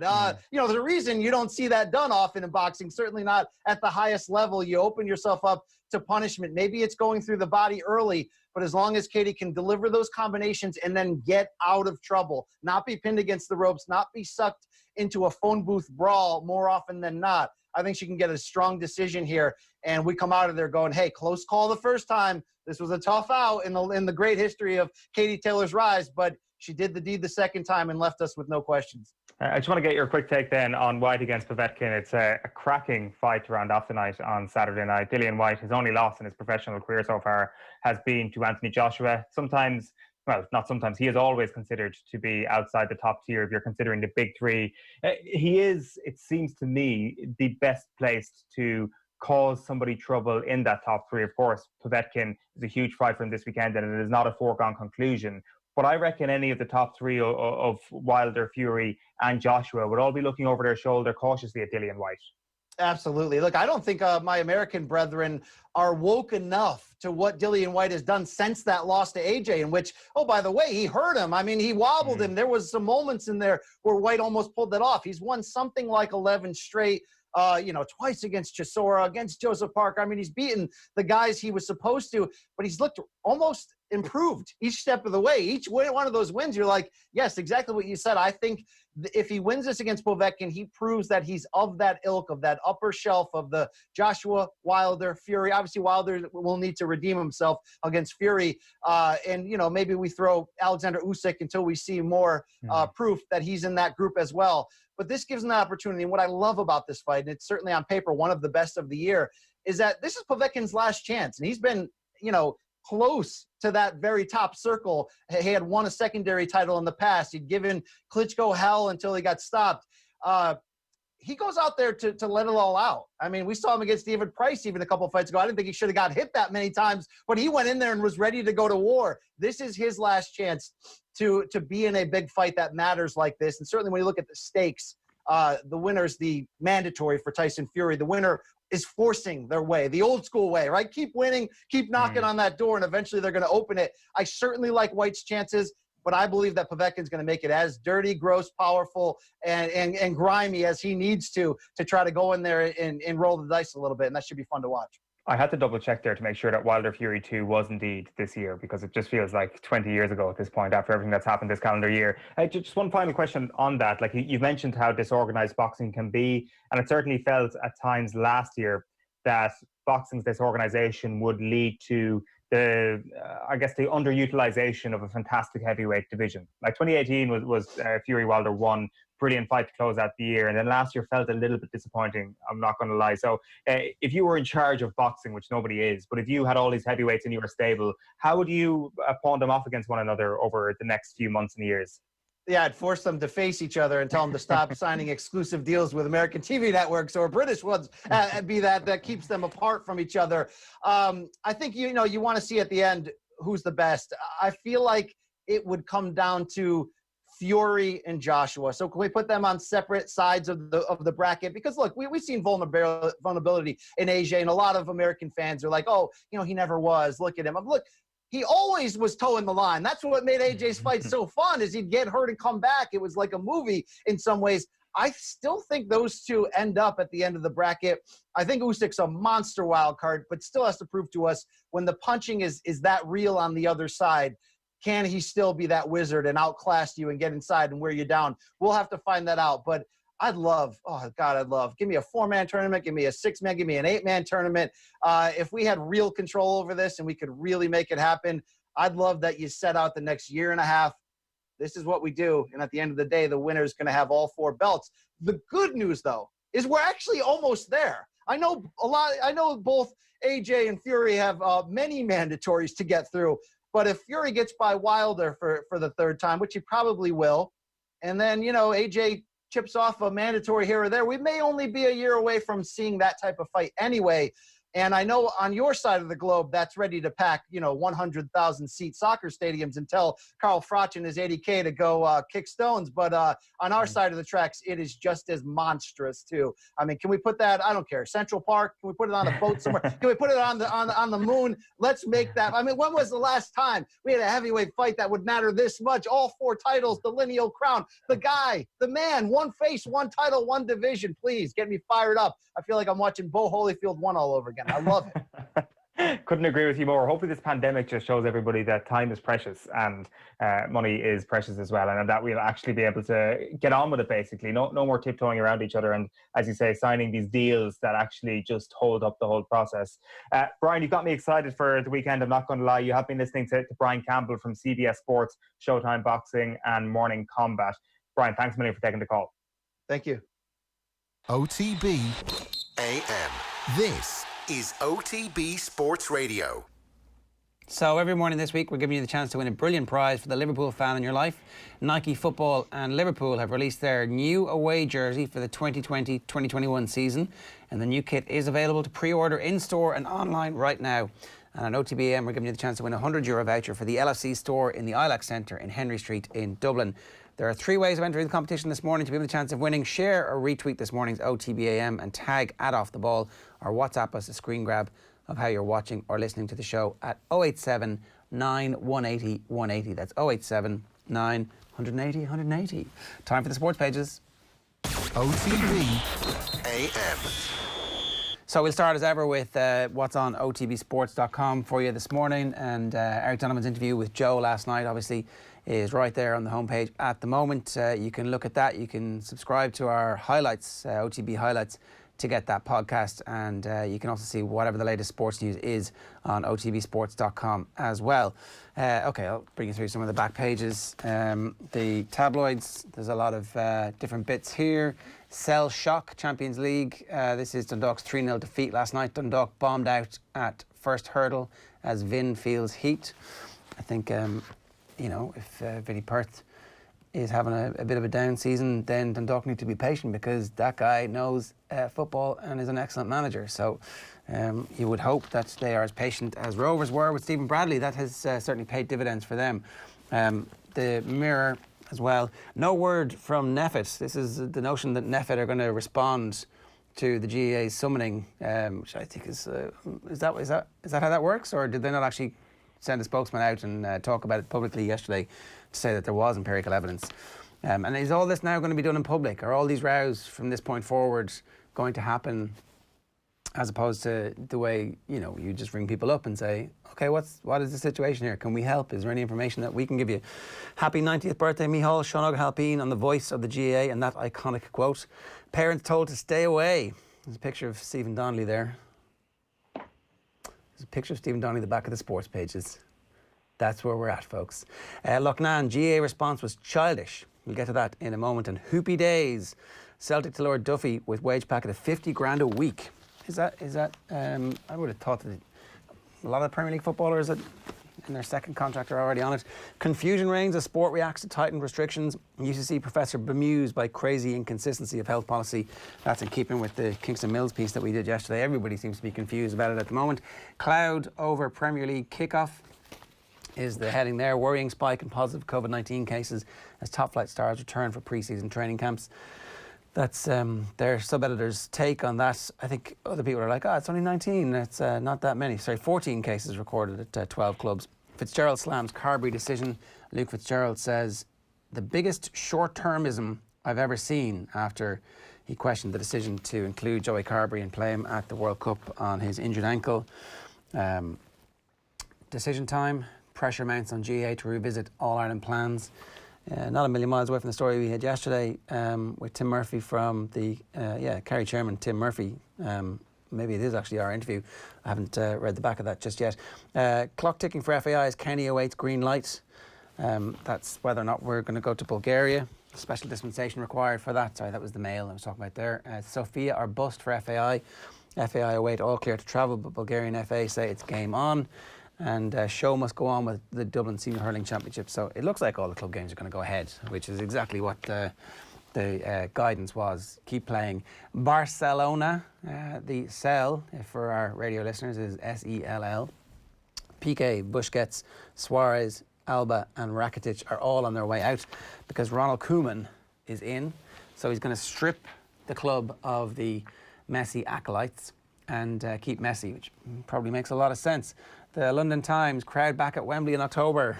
I mean, really? Do you think so? Okay, that's what the Football Association are hoping for matches against Wales, Belgium and Denmark in October. They hope to have England fans in the stadium. 14 COVID cases as clubs return. There's no connection between these stories whatsoever. Definitely no kind of... anyway, let's wait and see. Froome and Thomas axed. Team Ineos have announced their Tour de France team. No Chris Froome and no Geraint Thomas. So, what have you done for me lately? They said to the... Is it 5 tours between them? How many is Froome, 3 or 4? Who knows? The Racing Post, all you need is love. O'Brien superstar filly out to follow dual classic success with victory in today's Yorkshire Oaks, and what a guy. The Guyat blitzes the International yesterday, and there's a picture from the finish line as well. OTB AM is live in association with Gillette. Good morning, start with Gillette, giving you the confidence to tackle the day ahead. And here's OTBsports.com. I told Joe what I felt. John Cooney talking about the World Cup phone call that ended his dream. What a bad decision that was, not to bring him to the World Cup as well. I've never seen anyone that ruthless. This is one of Aidan McGeady's former teammates. Aidan McGeady, good with the trash talk, it turns out. Billy Vinapola says he cannot support Black Lives Matter and addresses his Israel Folau support. I haven't read that yet. I'm not sure that I want to. But anyway, I want to return to Leinster with a coach. I didn't want to return to Leinster with a coach who didn't trust me. More great stuff from John Cooney yesterday as well. And of course, you can listen to the Eric Donovan interview in full. Where are we starting, Owen? We start with Gerlach Nan. Oh, yeah. Talking about the knee-jerk GA reaction. It was pure childish, it says in the headline. You can't really see the phrase pure childish written anywhere unless you read it in Gerlach Nan's voice. So it's fitting that that is the headline on this piece. I was going to say, I actually have now started to read it in Connor Sketch's version of Gerlach Nan. It's like, I mean, it's impossible now for me to read certain things and not hear Donald Trump's voice. But I'm getting to the point now where it's like Conor Moore is reading this in my head. Yeah, and I like whenever I hear something in Donald Trump's voice, I'm kind of going a step above and actually seeing Sarah Cooper's face, but Donald Trump's voice when I read something that Donald Trump might say. That's kind of the step that I've gone to. You've got the spread there in front of you. I'm just going to read out the first couple of paragraphs here. There are 85,000 country singers in Ireland. That was the opening line of a song that was a parody on the mind-numbing blandness of so many of those self-pitying country and Irish songs back in the day. Well, it would seem that even that number has been surpassed by the number of epidemiologists on our little island. So if you're giving out about how the country has operated over the last little while, how NEFIT has decided to advise the government, well then, you're just a country singer. You're not an epidemiologist. Put away your fake degree and stop giving your uninformed opinion. Basically, is what Gerlach Nan is saying. Makes a lot of valid points. In fairness, he's certainly of the view that the GEA probably shouldn't have been doing this in public, shouldn't have been issuing that statement 2 days ago. And he has a great line from Nicky English, which I actually hadn't heard before. No, me neither. He says that the first thing you should do before doing your post-match interview after a game is do a lap of the field, and then do your post-match interview to cool the jets a little bit. And he reckons the GEA should have done a lap of the field on Wednesday night or on Tuesday night. 2 laps. Whoever came up with that GAA statement should have done at least 2 laps of the empty stadium before rewriting the whole thing. It should have finished by reinforcing support for NEFIT and the government's message that ensuring our young people go back to school transcends all other interests. He makes the point that do these people not realise how lucky we are in the GAA to have any games at all, especially without any testing of players? Like, you kept making the point, right, that we were going to be well ahead of the curve, having people at matches, and we're all watching European football, we're watching basketball, we're watching golf, professional sports where there are thousands of tests, tens of thousands of tests being carried out on the protagonists. And we're like, sure, come on in and watch the games, lads, no testing, who cares? A bit of social distancing, cough in your sleeve, you'll wash your hands, won't you? I mean, helpfully, the Star have produced 3 pictures to go with the Loughnane column, where maybe they're all in the same family unit, I'm not sure. 1, 2, 3, 4, 5, 6, 7, 8, 9, 10, 11, 12, 13, 14, 15. 15 women, all of the same age. Maybe it's the same ma. I feel very sorry for that woman if she had 15 girls the same age, you know, like just physically it would have been very difficult. Fair play. 1, 2, 3, 4, 5, 6, 7, 8, 9, 10. 10 middle-aged men sitting, their elbows touching, in what looks like a press box or something like akin to it, where there is a corrugated roof. Again, whatever parents gave birth to these middle-aged men back in the day and have raised them, they've done a great job because they're a very close, tight-knit family. Well done. Congratulations. Would none of them not flee the nest and leave the household, no? And then there's Kilkenny fans during the Down Senior Football Championship match at Park Esler and Newry, and they're in bleachers and they're just sitting side by side. Like, so the whole notion that this has been perfectly handled by everybody in every ground is fallacious. It's just not true. And then the point that he makes is like, we have games. We have games, it's a brilliant thing. If we didn't have games, it'd be a complete disaster. And now it's like, you get over here, you tell us, you give us the proof. It's like, okay, well, here's one photograph, here's another photograph, here's another photograph. And this is Loughnane without the access to the information and the knowledge and the science behind it going, no, it's obviously the people in the Star have done that. But does it not make sense? There's going to be no testing. Like, I definitely felt the other night that certainly the tone on social media, which I know is not the greatest thermometer ever, but it definitely felt that the tone was that sport had been called off. That was kind of the feeling you got, that there was the doomsday scenario, that actually your games have been cancelled.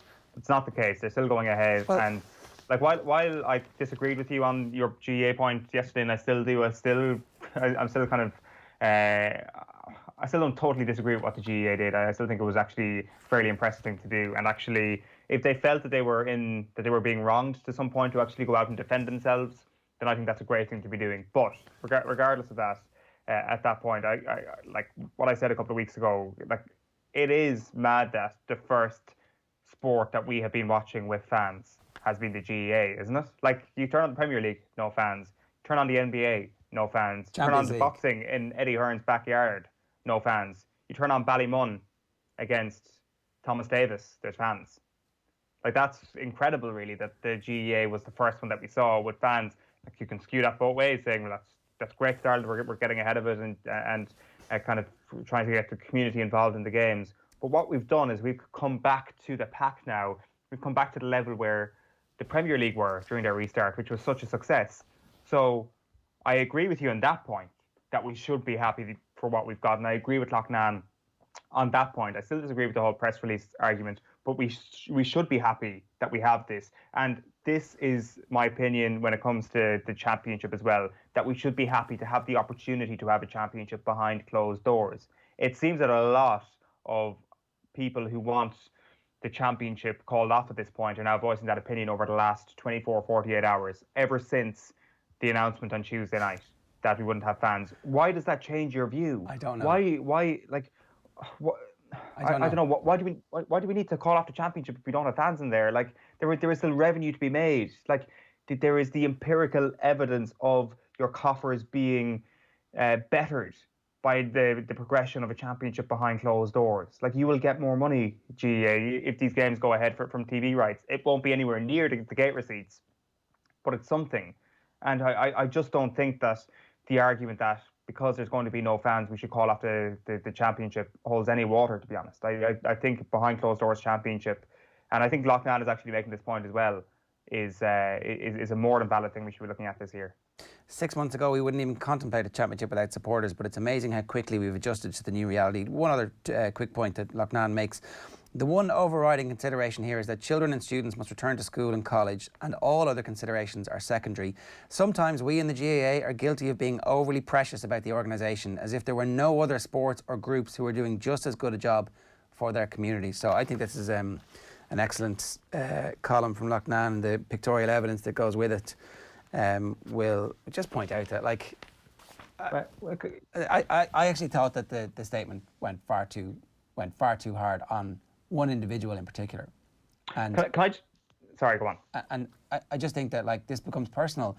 And if you're playing a long game here, right, where the government have already said that they're going to give 30 million of taxpayers' money at a point when taxpayers' money is dwindling, like we're mad into the red already to try and keep people in jobs and to try and keep the economy going, and they've siphoned off 30 million for rugby, GAA and soccer.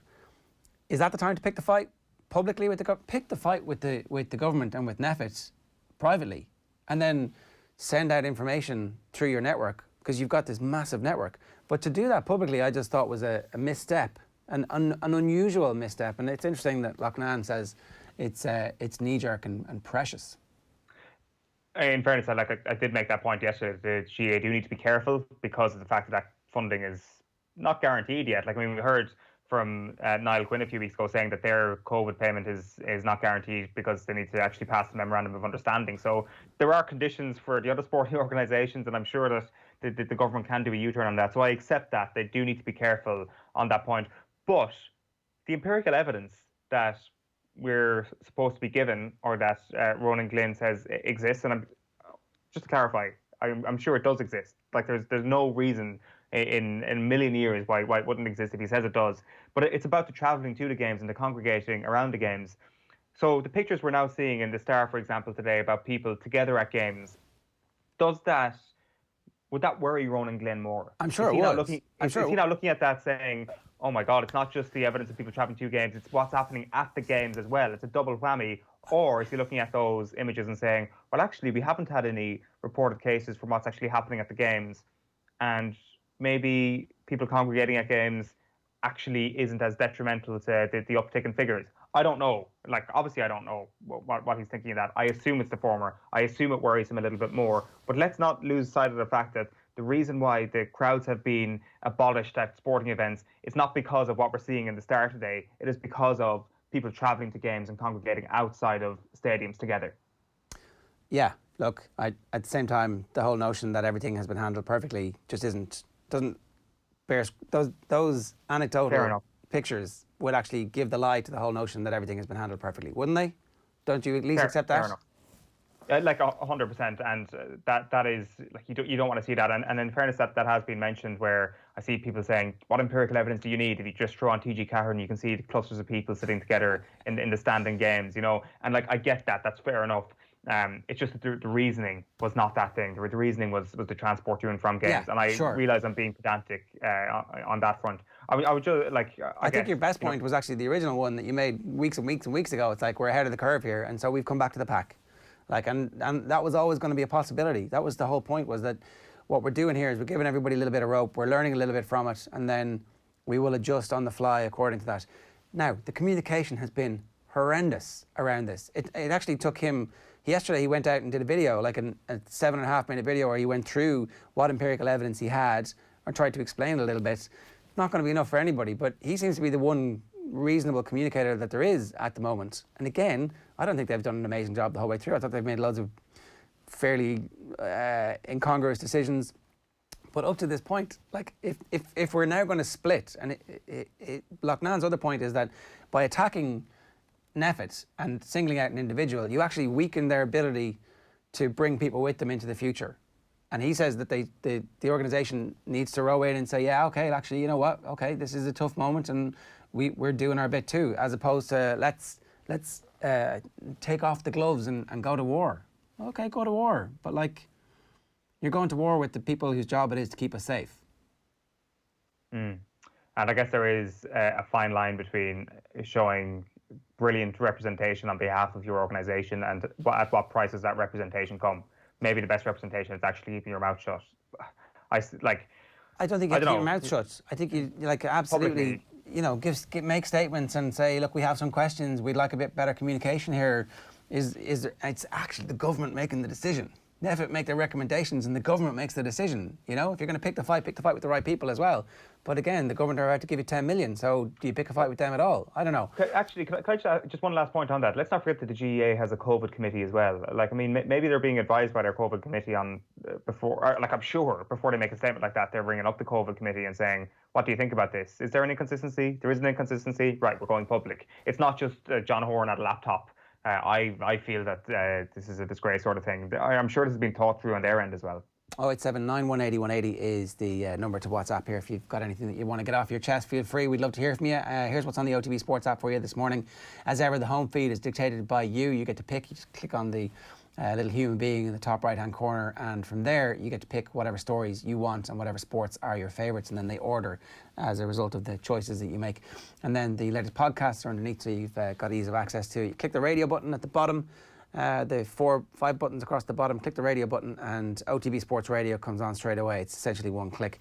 Also, all our live video, all our old video is up there too, so everything is archived. And of course, you can always get to our podcast network and then events. That's the best place to get tickets for our forthcoming events. And they're going to start coming thick and fast. Brilliant one tonight with a bunch of Celtic legends, Cillian Petrov, the current Celtic manager, Neil Lennon, as well. So that is the crack with that. Now, Ann Downey is the latest guest on AIB's GAA series, The Toughest Summer.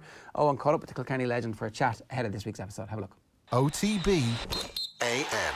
This is OTB Sports Radio. Okay, so episode 5 of AIB's new video series that tells the story of the GAA's toughest summer is out this week. The video series consists of 5 webisodes as well as a 50-minute documentary that will be broadcast on RTE1 later on this month. And ahead of this episode launch, I'm delighted to be joined by St. Pat's Ballyraggett intermediate hurling manager and multiple All-Ireland winning former Camogie player and manager Ann Downey. Ann, how are you getting on? I'm grand. Owen, I'm not going to complain. Yeah, keeping good, thank God. There could be many reasons to complain, and as a club manager this week, I guess the only place to start is the news yesterday that came out that games will continue to be played behind closed doors for the foreseeable future. What was your take on that decision, first of all? Well, my initial really thoughts were that I was disappointed for the supporters that have been supporting us at our games.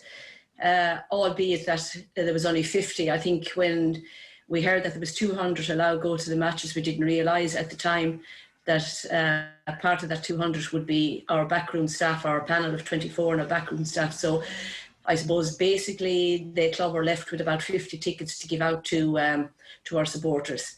And secondly, I was happy that the games are still going ahead, given that the numbers have been so high in the last few days.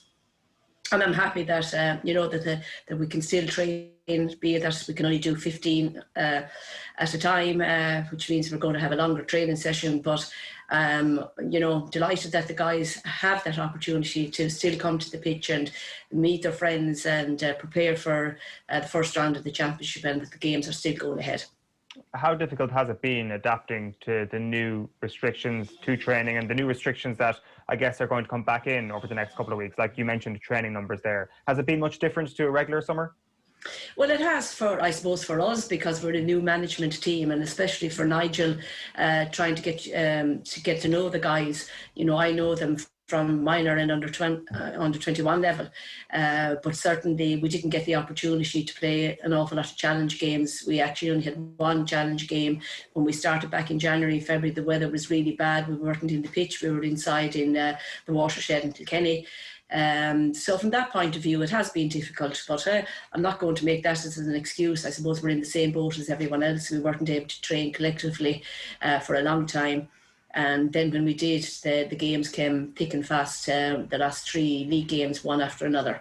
But the games have been helpful. We've been learning as we go along, and we have this week and next week to prepare for our Gorn games. So it is what it is. We're happy to be there, happy that we can play and happy that the games are going ahead.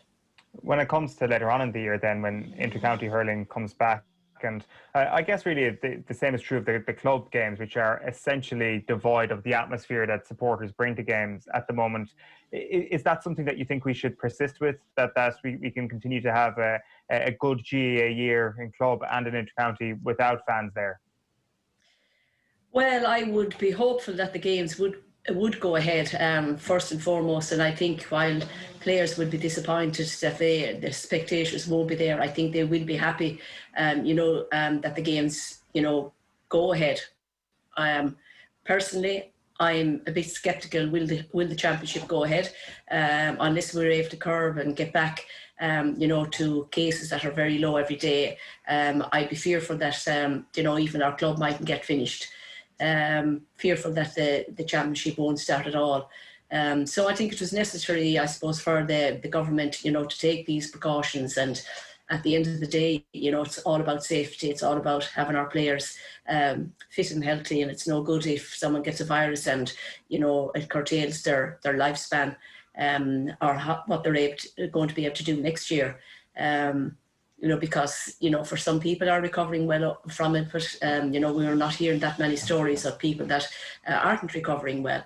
And I'm sure there are people there. I heard a chap on Pat Kenny's show this morning, and he's struggling and he's had it a few months. So health and safety, I think, is number one at this stage.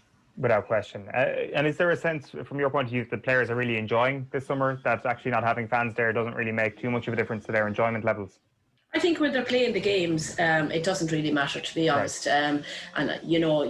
When I was involved in any team, camogie or hurling, it was always just concentrate on your own game. Don't mind what's happening around you, and that's the same focus. You just have to concentrate on your game. The atmosphere certainly is different. No dressing room trying to get talked out in a stand, trying to speak to the players, gathering them around. It is all different. It's a challenge, but again, the fact that we're still playing, I think, is a real bonus, and I think it's important for every club and for the lads to be able to meet in the pitch and vent whatever frustrations they have gone through the day. They might have had a bad day at work or something has happened at home, and you come down to the pitch and you have a run around and you have an hour and a half of good exercise and you hopefully feel better going home. That's more important than anything at this stage. Absolutely, 100% agree with that. And one of the things we wanted to chat to you about outside of coronavirus and outside of whether or not there's going to be games or not this year is a subject that was discussed on the show last week with Vera Pauw, the Republic of Ireland's manager. And she was chatting to Joe and explaining her footballing culture that she's experienced in the Netherlands and how the Netherlands teams are so successful as a result of girls and boys playing together at a young age in football. And she says that girls who played at a young age with boys are the ones who stood out at national level with Holland from her own experience. I was just keen to get your take on that idea of potentially encouraging that a little bit more within Gaelic games, within Irish sport as a whole, that when it comes to the great strides we've made in women's sport over the last little while, that actually looking at grassroots and trying to encourage girls and boys to play together in hurling or in camogie or football or whatever it is, that this can greatly enhance the standard that we're seeing. Well, it can indeed, but I think it only goes to a certain age level. Certainly a lot of our camogie players would have played with their schools. There's great school competition in Kilkenny, that it would have been on the boys' team. But obviously when you come to a certain age, you're not going to be, with hurling and camogie anyway, you're not going to have the physical capabilities of going one-to-one with a 16-year-old chap. When I was involved with the camogie team, we often played the under-16 team here in the village in Ballaragat, and at that stage you would have to be telling the girls, like, mind yourself, and the guys, you don't have to be macho men and prove a point. But certainly it does enhance the skills because the boys play the game so much faster. Everything has to be done so much quicker when you are playing them, and it does help. But you can only bring it to a certain age level with GAA. For sure. Is it something that you did as a kid? Were you playing with boys growing up? We weren't actually. No, there was very little camogie here in the village. I think we had one primary school, maybe two primary school games, and we didn't start playing then really until we went to secondary school. That's really when our camogie really took off. Our games were five-a-side or whatever here in the backyard or out on the road, pucking the ball from up and down the road to our neighbour, and no camogie here, no camogie in the village, no camogie in the next village. So eventually Angela and myself joined St. Paul's, who were a city team, and a city team was made up of probably different parishes until camogie was on the rise after the first All-Ireland win in '74, and then the clubs mushroomed. So eventually St. Paul's disbanded and we went to our near neighbours, Miss Downey. So we didn't have that opportunity to play with the boys, and maybe back then, long time ago, maybe it wasn't something that the master in the school would decide like that the girls can play on a hurling team. It didn't happen in our time, but certainly it has in latter years, yeah. Right, okay. And what was the decision like when yourself and Angela were saying, right, we better go and play with St. Paul's? But was there kind of like a scoping out of the locality and realising that camogie wasn't really an immediate opportunity unless you played with them? Well, it was the only opportunity, right. And I suppose how we came about playing was that my father had a business here in the village, and a man from Conahee, Paddy Conway, would see us in the backyard hitting the ball and obviously entertaining ourselves. And his daughter at the time, Mary Conway, was very involved with St. Paul's, and he had said to her, there's two young ones above there in the village, you should get them to join St. Paul's. So we did. We played junior with St. Paul's for a long time until we made the senior grade. And as I said, we were made up from all parishes, Bennettsbridge, from the town, from Three Castles, from Freshford, from Clara, from Gorn. That's the way it was until, as I said, '74. Kilkenny had the first All-Ireland win and clubs mushroomed. And obviously then St. Paul's didn't have anyone that was joining them. So I think it was 90 or 89, 90 when they disbanded. But that was our only out at the time, to be quite honest. There was no near club to us. St. Paul's were the nearest club, and that was it. That's very interesting. That discovery of the two of you playing out the back was one of the greatest pieces of scouting for Kilkenny camogie ever. Was there a sense at the time at all that the two of you were pretty good at this thing? Like I'm sure. Like at what age were you when that was happening? Do you recall? Sure, we would have been only probably 12, must have been even 12, 13, because, I mean, Angela played her first All-Ireland when she was 15. Yeah. So certainly we would have been with Paul's for 2 or 3 years before that, yeah. Because when you think about the idea of girls potentially playing with boys at a younger age, half the reason is that you're exposing yourself to a bigger scale of talents, that there are just so many boys who played and you get to play with so many different people and expose yourself to the very best of people at your own age. But that was kind of the case for yourself and your sister at the time. You were both pretty good, to say at the very least, and actually having that sibling rivalry, which I'd imagine existed around that time, is kind of a special place to be, and I'm sure you drove each other on at that time. Oh, sure we did. I mean, I thought I was top dog at the time, to be honest, and I discovered to my horror one day in the shop that I wasn't top dog, and a man came into the shop and he asked my father, was this the good one or the bad one? And that was a rude awakening, I can tell you. My father brushed that one aside fairly quickly, but I just suppose in time I realised that Angela had a skill that I hadn't. You know, I was a workhorse. I knew where she would be on the pitch, but could I get a goal to win a match? No. Could Angela? Certainly she could. She had the talent and the speed. So we put that one to bed fairly quickly. And I suppose we played with one another then in Castlecomer when we went to Castlecomer School. And then when we went to Callan, we had a great year in Callan, our last year's borders. So it really gelled us together. And Paul's at the time were going well in the club championship as well. So it was all camogie. It was our lives really, you know. Study was out the door for me anyway. Angela was more interested in the study than I was, but you know, it was a great get out clause. What does your dad say when he's asked that question? Is that the good one or the bad one? I think at the time he was a little bit taken aback, and he said, sure, they're both good in their own way. You know, was his answer. He was more shocked, I'd say, than I was, and maybe at the time he didn't realise that I had heard it. But of course, you know, you the negatives probably always stick with you. You know, someone praises you and tells you you're great, but when there's a question mark put over that, it's something that sticks in your brain for forever. Yeah, I can imagine, and like obviously it's a funny story to tell now, but I'd imagine at the time it's not a great thing to hear or a great thing to feel. Like sometimes a sibling rivalry doesn't need that stoking, and sometimes a child's confidence doesn't need to be broken any further. No, it doesn't really. And I suppose you had it in the classroom, you know, the old story of why can't you be like your sister, or why can't you be as good as your sister? It's all these negatives that I suppose people say and they don't realise that, you know, that the impact it can have on the child at the time. And would teachers be saying that to you? I wasn't as, I suppose, in the academic world, I wasn't as bright as Angela. I had certainly really had no interest in books at the time. And I remember at one stage probably having to pay Angela to do a composition for me. So certainly they were probably justified having said that to me. But certainly it was said to me a few times, yeah. Can I ask then, just kind of after the playing days, when did you realise that you had a real knack for management and a real knack for coaching and getting the best out of players? Oh, look, I suppose I went into coaching because I won't say that my hand was forced. Kilkenny at the time, in 2002, didn't have a manager, and there wasn't that many people putting up their hand to get involved. And I did get involved with the seniors and the junior team at the time, and we had great success with the juniors.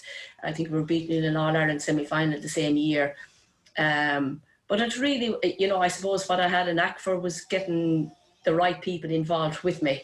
If I made a phone call, I found that people were prepared to listen and not say they weren't interested from day one. So, I mean, for me, it was getting the best people from the time that I got involved. You know, I had Paul Murphy and John Lonnick, and worked with Frank Burke from Cork, from Galway, then Frankie Flannery from Cork, Brian Dowling, Paddy Mullaney.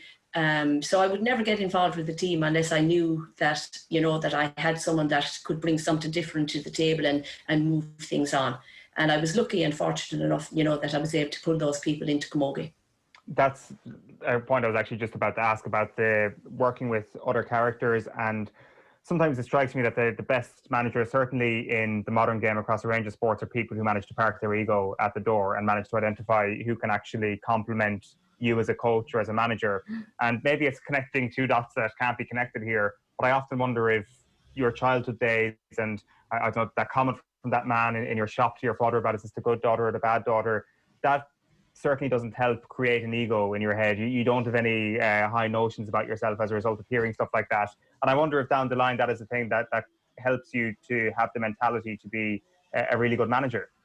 No, you know, for me to be a good manager, to be quite honest, it's not about me. When I got involved first, the biggest challenge I had was to gel the team together, because there was a healthy, fierce rivalry between, say, Lisdowney Freshford at the time, Lisdowney Ballycallan. So to gel all those girls together and get them to play for Kilkenny and getting them to play as a team, you know, after that, you know, there was ferocious battles in county finals, and given the legacy of St. Paul's having won 28 county championships in a row, you know, I suppose there was a lot of people who would have liked to see the demise of Ann and Angela Downey at that stage and give the other clubs a chance of winning the county championship. And, you know, that was the biggest challenge for me. But you can't have an ego.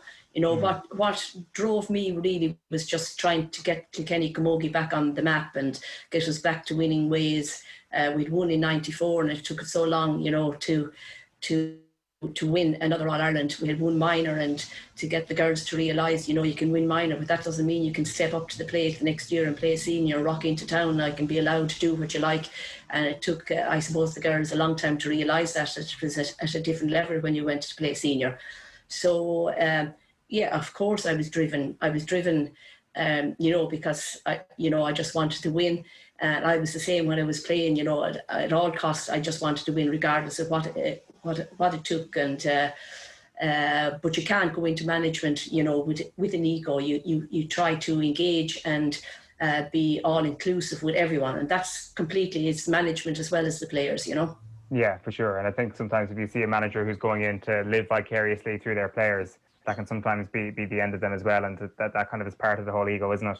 Exactly, and it's not about the manager at the end of the day, really. It's about the players and, getting them to perform to their best of their ability. And obviously, hopefully that along the way that they can enjoy it, that it's not a chore. Yeah. To be honest, that's the main thing, and keeping things fresh. And that's why, as I said, every time that I went back, I always had a great coach with me and was happy to work with all the backroom teams. That I couldn't fault any of them. We had great years and great people to work with me. I was blessed and lucky. Absolutely. Well, just a reminder that episode 5 of AIB's new video series that tells the story of the GAA's toughest summer is out this week. The video series consists of 5 webisodes as well as a 50-minute documentary that's going to be broadcast on RTE later this month. You've been listening to Ann Downey in conversation with me over the last 15 minutes or so. And it's been a pleasure. Thanks a million for taking the call, and hopefully the games continue long into the winter. With the help of God, Owen, and thanks for calling. OTB AM. This is OTB Sports Radio. Looking for a football show with a bit of a twist? So I know the likes of Griezmann's big into his fashion. You wanted a lot. One question he actually asked me was, could he make his studs light up when he runs? Team 33, the football magazine show for the football purists. Yeah, the Nike Mercurials from 1998. If you just show that boot to an entire generation of people, and they just get instantly nostalgic and remember everything from that era. The very best interviews with the cult heroes of the past, and a look at the cultural side of football. Team 33, live at 9 p.m. every Friday on OTB Sports Radio. Live 24/7 on the OTB Sports app. No, I don't think it flattered them. I thought they were that good. They deserved that type of victory. But you've just shown acres of space against Barcelona still caused problems for them. So Barcelona could have scored a couple more even. So there's defensive flaws. If you give them time and space to play and operate in areas where they want to go and play, the likes of Muller in between lines and Lewandowski leading the line, the wingers time and space, then with fullbacks joining in, then they're going to destroy you. But what they're going to face against PSG is a back four that is very well drilled and a midfield three very similar to that midfield three of Lyon, the way they work together. Marquinhos is the middle one, who will go either side. We're not entirely sure whether Verratti will be fit enough to play, maybe, but it will be very well protected. And then what we've seen is, from PSG, a unity, a team spirit, even from the big boys. Neymar in particular, digging in, knowing what's at stake, knowing what he needs to do for the team, not just being obsessed with Planet Neymar. It's for the team, so it's going to be an intriguing one. I do think Bayern need to tweak things for Sunday, I really do. Now that the UEFA Champions League has returned, OTB has teamed up with Pepsi Max and Doritos to bring you another brilliant roadshow, but with a difference. Our very own Nathan Murphy will be joined by David Myler. I just seen Kenny Dalglish out of the corner of my eye. Chris Sutton, Stilian Petrov, Neil Lennon and Jason McAteer. You could keep a squad of 20, 22, 23 players happy. For a very special remote roadshow. It can only be experienced by picking up our special code to view over Zoom, so keep your eyes peeled on how to win on our social channels. Pepsi Max and Doritos, it's back, get ready. See OTBsports.com or search OTB Sports in the App Store for more. OTB AM. With Gillette, we don't just play the game, we change it. Gillette, made of what matters. 23 minutes past 9. Keith Andrews there in the ad break ahead of Virgin Media Sports coverage of the 2020 Champions League final. Paris Saint-Germain against Bayern Munich is live on Virgin Media Sport on Sunday night from 7 o'clock.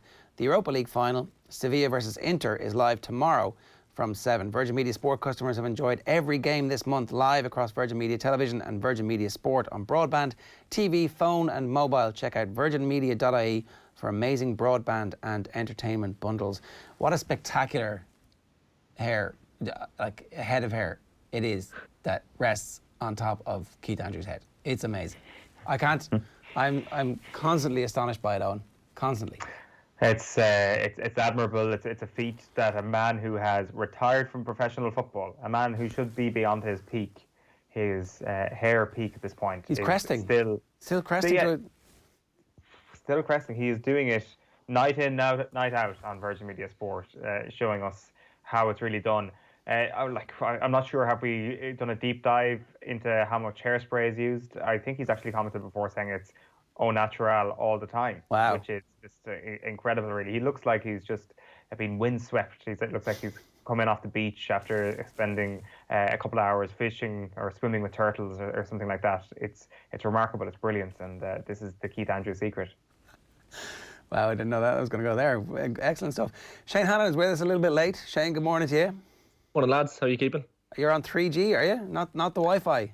No, I've actually transported myself to my mum's house. So one side, I was going to go to my sister's house, but the power was out there as well. So one side of town has power, one side of Monaghan town does not. And I come from the unlucky side of town. So I thought I was going to come to you by candlelight this morning from home, but I've had to change locations. But I thought, according to all the news yesterday, only Cork were the only people being affected by this in the entire country. The wind was coming and it was stopping, and then it was starting up on the Cork borders, a bit like COVID, it knew exactly county borders, and then whoosh through, and then it was stopping again. That's what I got from the news that I was watching on telly last night. It was only Cork. But no, I think Cork were quite proud that they got the biggest part of the storm. A lot of people on Twitter. So big storm. The usual Cork snobbery, I think. Really big storm. Come here, everything's well. Obviously, the wind knocked out some power. Is that what happened? Yeah, I think, what is it? Over 200,000 homes and businesses across the country have lost power. So I didn't think, honestly, it would reach up this far. And I had a great night's sleep. I didn't hear the wind at all last night. But a lot of branches down around the house. So clearly something happened to cause the power to go out.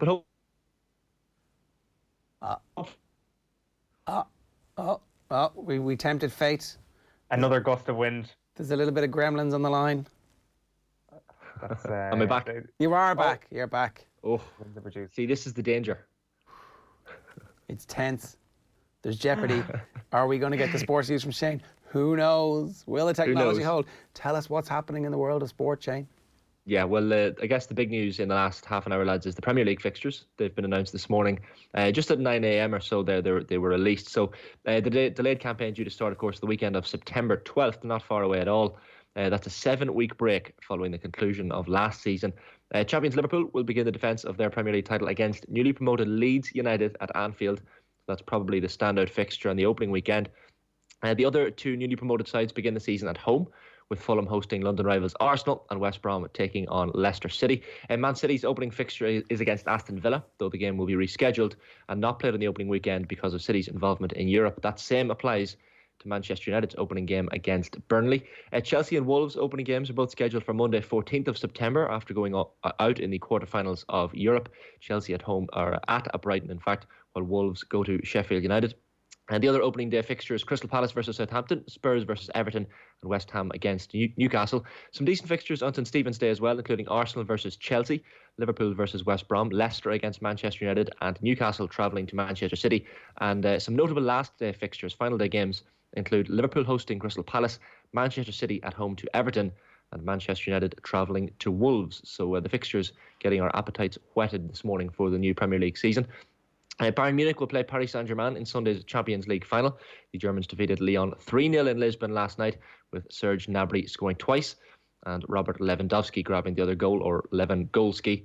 Dundalk are out of the coming season's competition. They lost 3-0 to Slovenians Celje in the first qualifying round last night. A very disappointing result for them, but they do have the compensation of a Europa League qualifier. There have been 14 cases of COVID-19 at 12 Premier League clubs since holidays began, the figures coming out over the last 12 hours or so. One of the clubs is believed to be Southampton. There were only 30 positive tests from around 35,000 recorded towards the end of last season. Meanwhile, Aberdeen returned to Scottish Premiership action against St Johnstone later. It's their first game since 8 of their players broke coronavirus regulations, prompting their last 3 fixtures to be postponed. 4 of that group are back in their matchday squad for tonight's game. Some golf. Rory McIlroy will not play in the Irish Open in County Antrim next month. The 4-time major winner will remain in the US during the pandemic. He says a lack of fans made his decision easier. You know, it might be different if it wasn't behind closed doors and there could be fans there and stuff. But you know, seeing it's going to be, you know, it's behind closed doors, and it's not an Irish Open like we're used to it being the last few years, with obviously it being big prize funds and everything. So, but not even that, just the fact that I just want to spend time at home and not travel too much the next few months. McIlroy, Shane Lowry and Graham McDowell are in the field for the Northern Trust Tournament. That's on the USPGA Tour in Boston today. McIlroy sits 8th currently in the FedEx Cup standings with 6 top 10 finishes from his 12 tournaments. Justin Thomas leads the standings with Colin Morikawa leaping up to 2nd after winning the USPGA Championship 2 weeks ago. On the European Tour, Gavin Moynihan, Cormac Sharvin, Jonathan Caldwell and Paul Dunn are in the field for the Wales Open, which starts today. Former Manchester City midfielder Yaya Touré thinks Pep Guardiola could be sacked as manager if they fail in the Champions League again. He's yet to get the club beyond the quarter-finals as the owners chase the one trophy that has eluded them. Touré says next season could be Guardiola's last chance. He's been brought to the club to get a massive trophy for them, and at the moment it's not delivered the way they want. Of course, everybody knows Pep as a great manager, but at the moment when the things not going on our way, sometime is the time maybe to change or maybe do things. Sheffield United have completed the transfer of Aaron Ramsdale from Bournemouth. The goalkeeper has returned to the club where he started his career for a fee of around £18 million. Ramsdale has agreed a 4-year contract at Bramall Lane. British boxer Dillian White says he's determined not to blow his proposed shot at the world heavyweight title when he meets Alexander Povetkin on Saturday night. The WBC has confirmed the winner of the trilogy fight between Tyson Fury and Deontay Wilder must face the Brixton boxer next. White says while waiting for that bout, he's happy to keep fighting difficult opponents.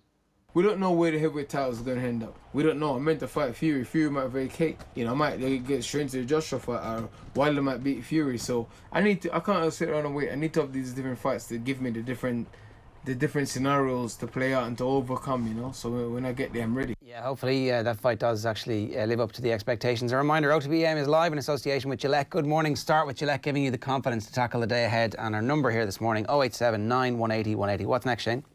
Yeah, racing today at Leopardstown and Killarney. Lads, the fixture at Leopardstown begins at 5 to 1, with the first race off at Killarney from 4:15. The Aidan O'Brien trained Love is the favourite for the Group 1 Yorkshire Oaks. Meanwhile, at York, that one goes to post at 3:15. And finally, for me this morning, the participation of 2 players in the US Open in tennis is in doubt after their physio was the only person out of 1,400 to test positive for COVID-19. Argentina's Guido Pella ranked 35th. And Bolivian world number 94 Hugo Delien have been placed in quarantine following Juan Galvan's result. Their physio. The pair are out of the Cincinnati Masters, which starts on Friday and is also being played at Flushing Meadows. The US Open takes place at the very same New York venue from August 31st. Cincinnati in New York. That's it's great the way the Cincinnati Masters is taking place in New York. So, sorry, you're saying the 31st is when the US Open starts, is that right? Yeah, 31st of Flushing Meadows, yeah, right. The US Open. Looking forward to that. OK, thanks very much for that, Shane. Tonight, we're very excited to tell you we're hosting a very special remote road show with thanks to Pepsi Max and Doritos ahead of the UEFA Champions League final. Nathan's going to be joined by some brilliant guests, Chris Sutton, Stilian Petrov, and the Celtic boss, Neil Lennon. There's also some Liverpool interest in Jason McAteer and Liverpool superfan David Myler. Tickets were free, and there's still a few up for grabs. They're virtual, so we can give as many of these as we want. Head over to offtheball.com, head over to otbsports.com/events to register before tonight. The show kicks off at 7 o'clock sharp, and the only way to watch it is to sign up in advance. Pepsi Max and Doritos, it's back. Get ready. Some really exciting and exclusive events coming your way over the coming weeks, and the best place to get them is on the OTB Sports app. Go over there and download the OTB Sports app right now. It is 9:33 this morning. Andrew Mangan of Arseblog joins us next to take a look at Arsenal's depth chart ahead of the 2020-2021 Premier League season. We know the fixtures now. That's next. Okay, we are continuing our look at the depth charts of Premier League teams ahead of the season's restart. The Community Shield is next week, believe it or not. So football is right back on the radar. And I'm delighted to say that we are turning our attention to Arsenal, and we are joined today by Andrew Mangan of Arseblog. Andrew, how are you getting on? Not too bad, thanks. How's yourself? Very well, thank you.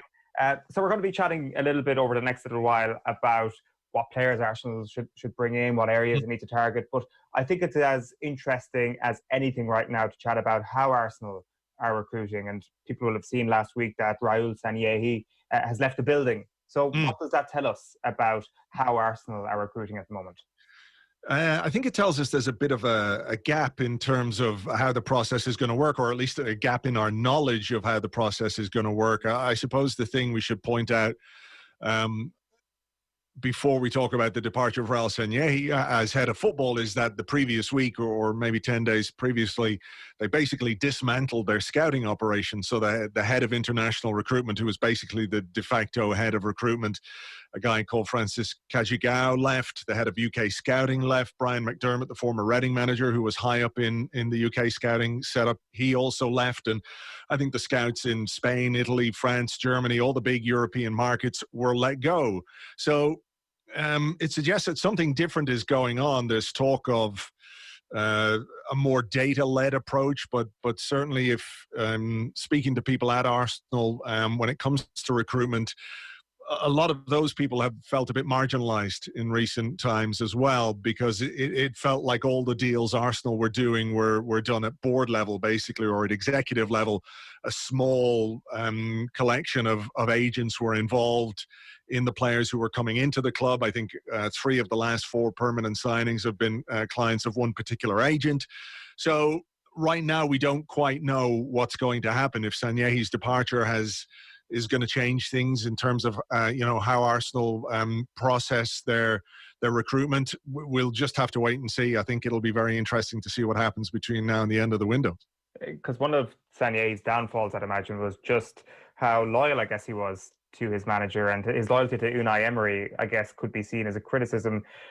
So maybe there was a factor in that in his departure, or maybe that soured the atmosphere a little bit. It certainly feels to me that we never got a full outcome on how successful Sanllehi was going to be at Arsenal. Well, look, I think he has had 2 years basically as head of football, and whatever concerns people might have had about the way players were coming into the club and the people who were involved in those deals, if you look at the overall performance of the club while he's been in charge, there was a decline. I think everyone could see there was a decline at the end of the Arsene Wenger era. But he hasn't done anything, or he didn't do anything, I think we should say, obviously, because he's gone. He didn't do anything to arrest that decline. In fact, it got steeper. Arsenal just about scraped into 8th place on the final day of the Premier League season. Winning the FA Cup was fantastic, a brilliant achievement, and something that was hugely enjoyable. But without that, Arsenal would not have been in Europe for the first time in over 25 years. So even just leaving recruitment aside, I think if you were looking at the work that Sanllehi was doing and how it was being reflected in Arsenal's performances on the pitch and in the Premier League, it doesn't really stand up to a great deal of scrutiny. Do you have confidence in this new model then, that if it is going to be more of an agents-led process, that better results can be found? Well, no, I hope it's not really an agents-led process. I think Arsenal need to embrace all the aspects of recruitment. That includes agents. Relationships with agents are good, of course, but you need also to have good video analysis, data, scouting. All of those things combined give you this, I don't want to use the word holistic approach to recruitment because it just sounds a bit, bit marketing speak, whatever it might be. But, I think you have to use all the elements that are available to you as a modern football club, all the data, all the stats, all the knowledge that's available, combined with scouting, combined with maybe a bit of insider knowledge, combined with, having an agent who might be able to help you get a deal done. All of those things, I think, are the right way for any modern football club to recruit. So, like I said, we'll see what's going to happen. Obviously, Mikel Arteta is going to be a lot more involved now with technical director Edu, who's got some question marks over him as well because of how close he was to the previous setup. He needs to prove some people wrong, I think. So it'll be fascinating to see what happens. Maybe not so much this window, because I think a lot of the plans they have in place would have been it's very difficult at the last minute to pivot to something completely different. But going forward, next January, next summer, seeing how they do things and the way they do things will be very interesting. For sure. So for anybody who's just joining us and missed our Liverpool depth chart earlier this week, it's very simple. It is what it says in the 10. We're going to go position by position and see how Arsenal are stacked basically today in each position. We'll start with the front three, Andrew, because this is as interesting a position as you can get with Arsenal. There's no question who the number one talent is in this department. On a percentage scale, how likely and how confident are you that Aubameyang and his deal is going to get sorted, say, this week or before the Community Shield? I'm pretty confident, actually. I think it's from what people are saying, it's pretty much done. So it's just a matter of it being announced. Obviously, things can change, but I do think he is going to stay. I think he's been very encouraged by working with Mikel Arteta. I think he's going to be very encouraged by a very healthy pay rise at 31 years of age and a nice contract. I think that's par for the course. When you've got a world-class talent like him, you've got to pay what it takes to keep him. So I think that's going to be a big part of what makes for a successful summer for Arsenal. I think he's going to stay, and then there are obviously players around him, Nicolas Pepe, Alexandre Lacazette, who I think might just be on the way out. It wouldn't surprise me if he were to leave, but they've brought in Willian, of course, from Chelsea, and there's good young talent there as well. Bukayo Saka, Gabriel Martinelli, Reece Nelson, players who can provide some depth in that front three. So I think it's probably the area, once Aubameyang signs, it's the area of the pitch that Arsenal have the least to worry about. They're quite stacked. So with everybody fully fit, with, let's assume Lacazette is staying at the club, and let's assume that Martinelli is fully fit, what is your front three? Who are number 2 and 3 in this depth chart for the forwards? Well, I mean, I think at 31 years of age, you have to protect a player's physicality, and a goal scorer like Aubameyang does not need to be chasing up and down the left wing to be tracking fullbacks. It's not to say he won't do it and doesn't do it. He does. He's a very committed player. But I think if you're looking to get 3 years out of a guy at that age, you have to make a decision about where you're going to play him. I would play him as Arsenal's central striker. I think Nicolas Pepe will play from the right-hand side, and it wouldn't surprise me at all if Willian played quite regularly from the left-hand side. Martinelli is out until the new year with an injury. Saka can play over there as well. My suspicion is that Lacazette will go, and I think that then opens the door for Aubameyang to play as the central striker. So they have options. Willian can play from the right as well. So there's a bit of versatility there. And if Lacazette goes, and I know Eddie Nketiah is very highly thought of at Arsenal, it wouldn't surprise me if there was a signing of a striker to back up Aubameyang. What sort of caliber striker are we talking about? I guess the Lacazette thing makes perfect sense the way you're talking. Is the Nketiah hype is real within the club, and Aubameyang's going to be playing as a central striker. If you can offload that amount of money on the wage bill, it makes sense. Yeah, I mean, I don't think they're going to go out and spend massive money on an established striker. I think they might look at somebody, on the cusp of making a breakthrough in their career. I know they have a close eye on the guy at Celtic, Edouard.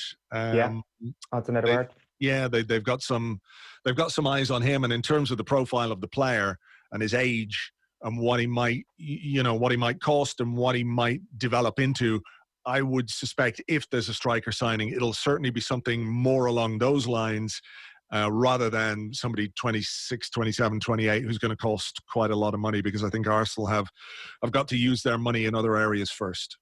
One of those areas might be midfield, which is where we'll move to next. This is not one where I can throw out an Aubameyang at you here. You're going to have to do the work on this one a little bit, I think. What is Arsenal's starting midfield? What are you looking at if you had to power rank their midfielders? Well, look, I think there are big issues here in midfield. Matteo Guendouzi looks like his time at Arsenal is over. So he's very much in the departure lounge, I should say, as is Lucas Torreira, I think, because there are strong suggestions that he might go back to Italy. Dani Ceballos is somebody that Arsenal want to keep or bring back on loan from Real Madrid. Whether that's going to happen or not is another question. I think that's up in the air at the moment. So as it stands, the only central midfield player that you can really rely on from an Arsenal point of view is Granit Xhaka as a senior one. And there's Joe Willock, of course, who's coming through as well and played 40-odd games last season, Joe Willock.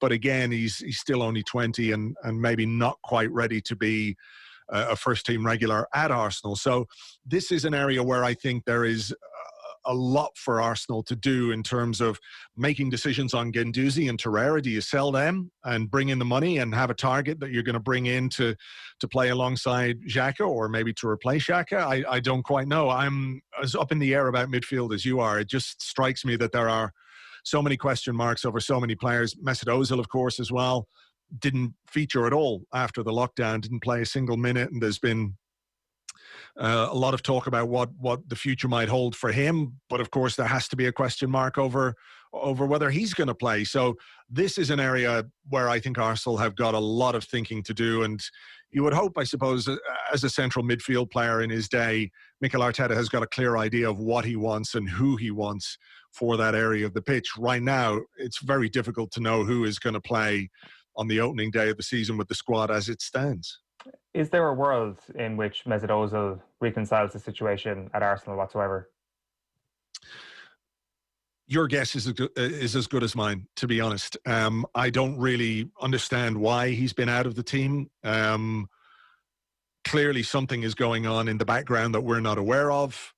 Mikel Arteta knows him very well, former teammate. He knows that, as a team, as a squad, Arsenal lack creativity. And yet he hasn't used Mesut Ozil, or didn't use Mesut Ozil at all after the lockdown. Arsenal won an FA Cup without Mesut Ozil.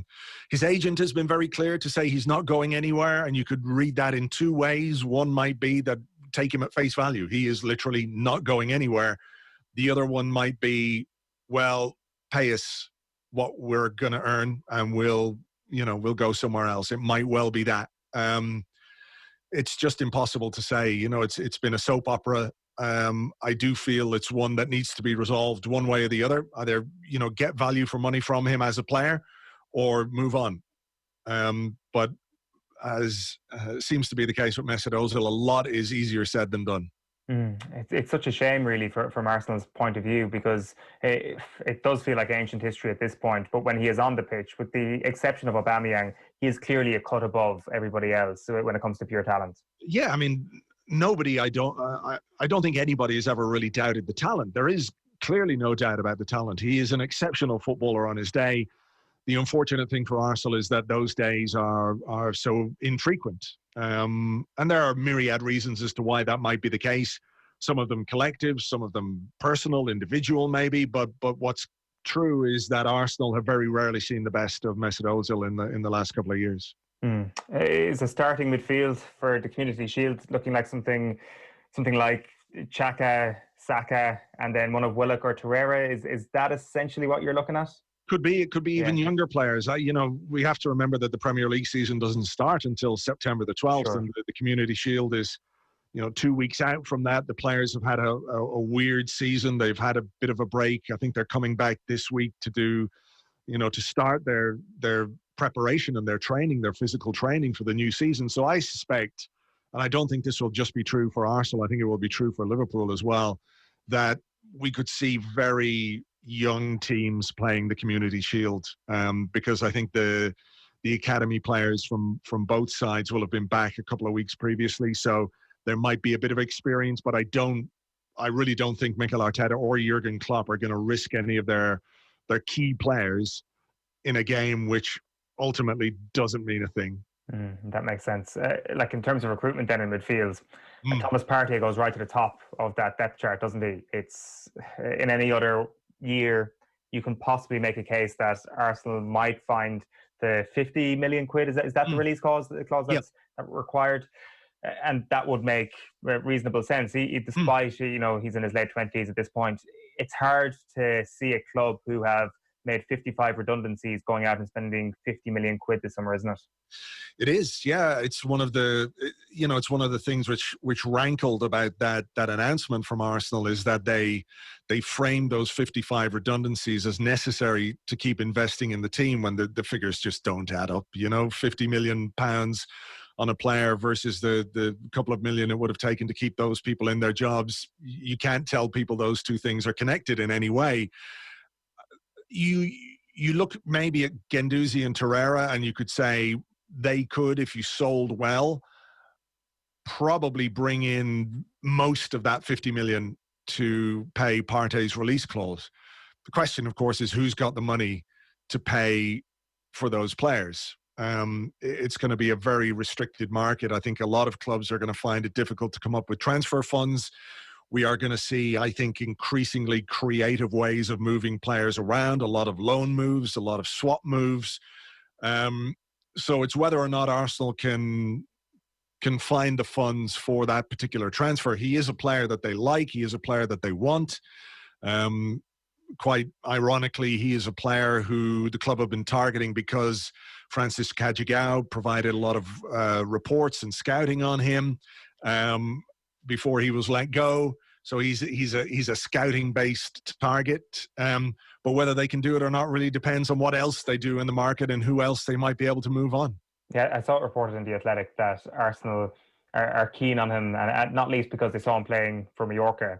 It's kind of like, if you've seen him playing for Atletico Madrid, who actually really cares how good he was at Mallorca? And I wonder if that's actually part of the way Arsenal are thinking right now, where it's like, we've put together a huge scouting department and we've had great intel, but we haven't exactly acted on it.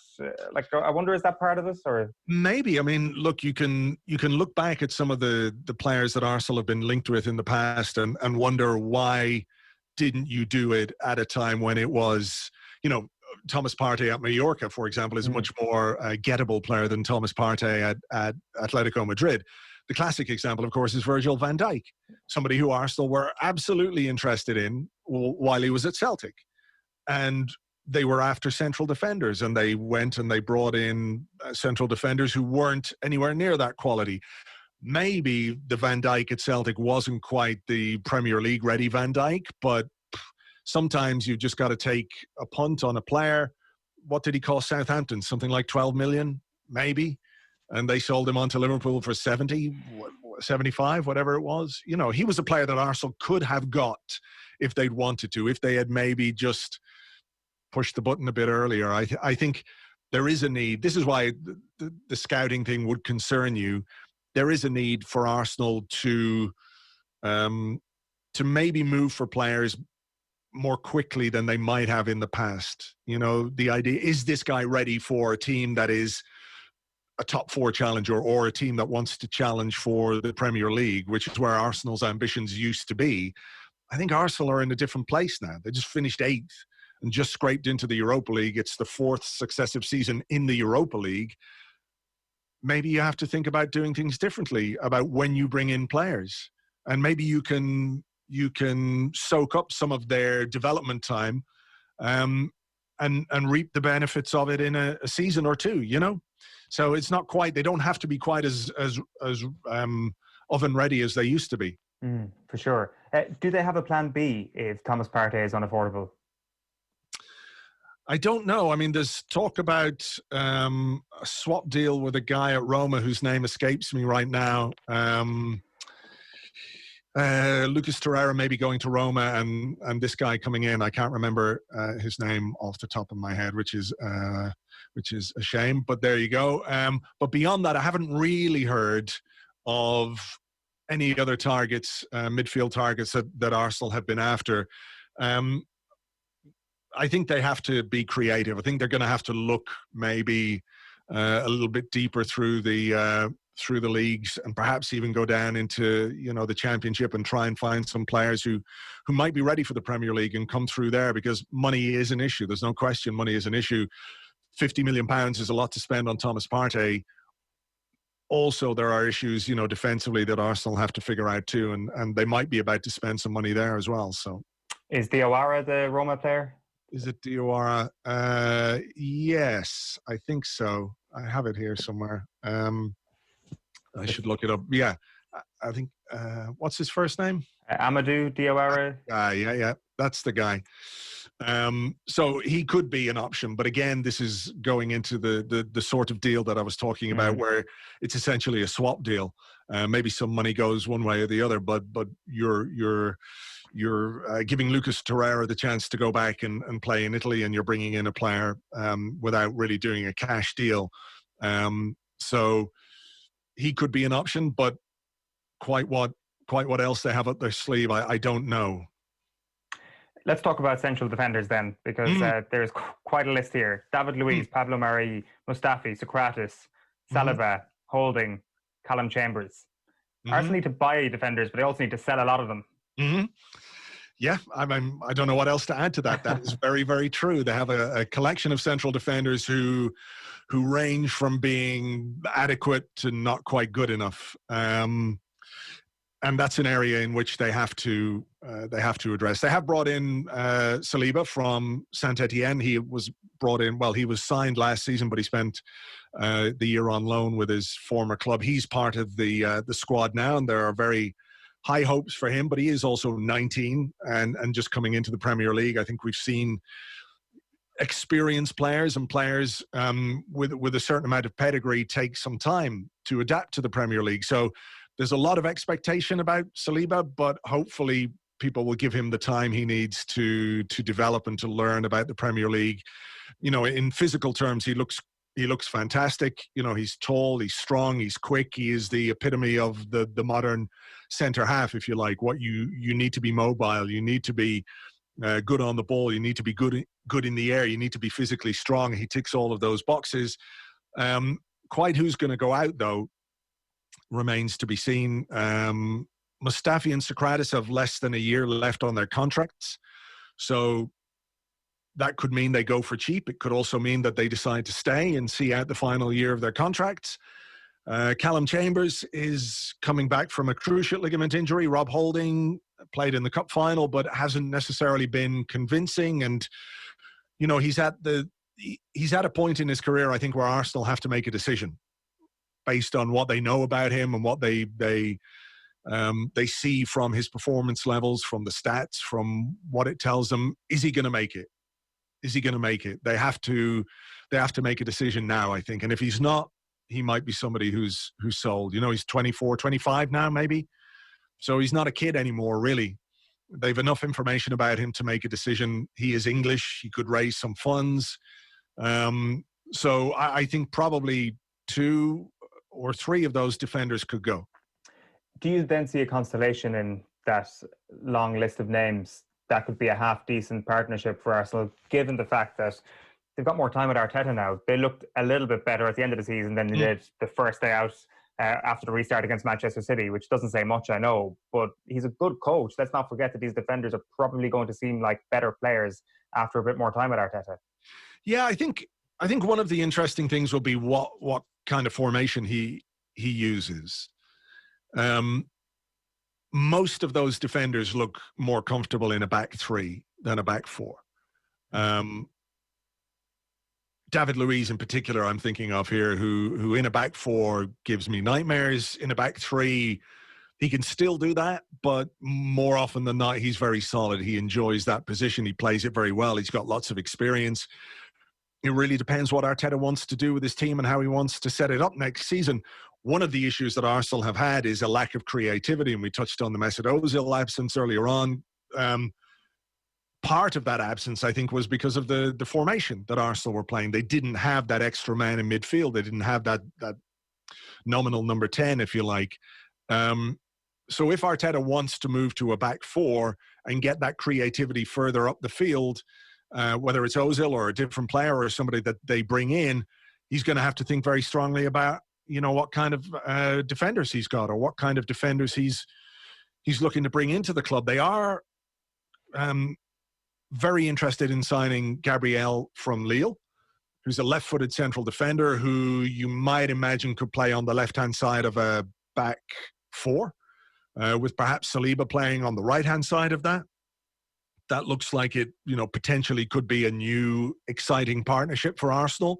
But that could also be me projecting good things onto players who I haven't seen make countless mistakes for Arsenal defensively, like I have with most of the others, you know. So it's kind of like, well, might as well give this a try because, you know, everything else hasn't really worked.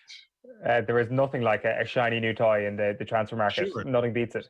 Fullbacks look pretty good, Andrew. Like, I mean, there's you're looking at even the depth in both positions as a position that they're fairly well stacked, and I think that is reflected by the lack of links to fullbacks this summer.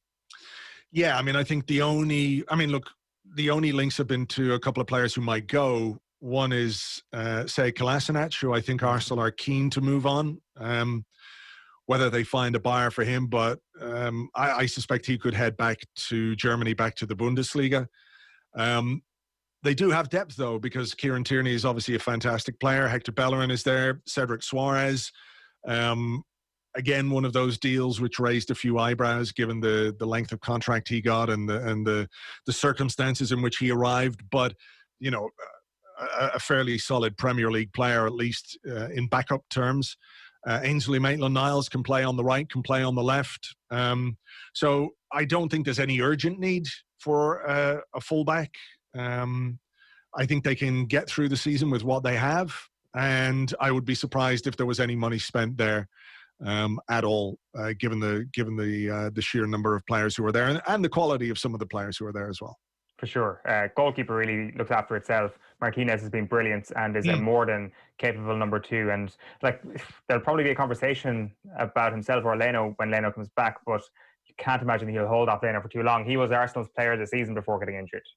Yeah, but I mean, I think if you were to say, you know, let's imagine we were mid-season and Leno comes back from his injury, can you drop Martinez? I don't know that you can.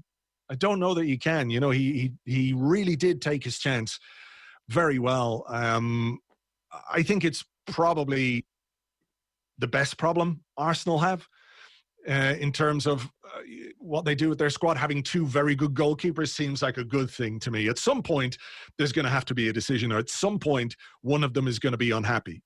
But it's probably a better issue to have to worry which of my 2 good goalkeepers will I play, rather than, oh my God, I need to find another goalkeeper because neither of these 2 are good enough. You know, I think Arteta will be quite happy with that side of his thinking. You know, that's not one that's going to keep him up at night. You know, what he does with central midfield, what he does in the center of defense, he might have some sleepless nights over that. But I think he can have a lot of trust in Martinez and Leno, of course, who was great before he picked up that injury.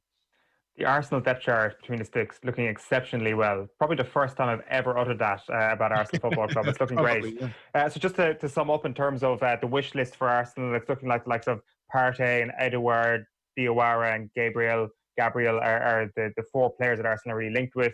If they can get rid of Guendouzi, Torreira, Lacazette and Holding and drum up a bit of cash, you could definitely see those 4 transfers happening. Just on a final point, and feel free to wear your Arsenal heart on your sleeve at this point, are you confident that the club are going to be able to pull off a successful transfer window as things ratchet up over the next little while? And are you confident of that being able to propel them into top 4 contention? I'm confident that Mikel Arteta knows what he wants and knows what the team needs. Whether I'm confident that they can do all the deals that he really needs this summer, I'm not 100% sure on that. I feel like Arsenal have been through quite a lot over the last couple of years with the end of the Wenger era, the Unai Emery era, some of the things that have gone on around that. You know, as a club, it's been fairly traumatic at times. You know, there's been so much has happened this season and last season. But where there is confidence is in Arteta and the clarity of the vision that he has as a coach.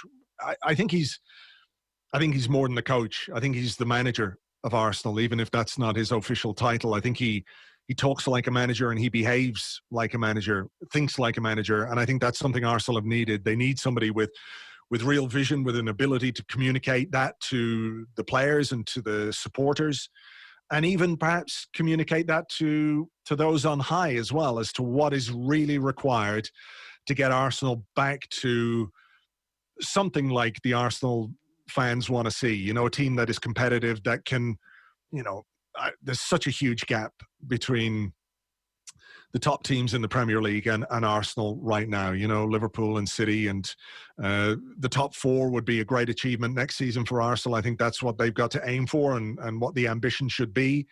But it feels like we have somebody at the helm who has the ability to convince players, which is important, and convince fans that he knows how to do it.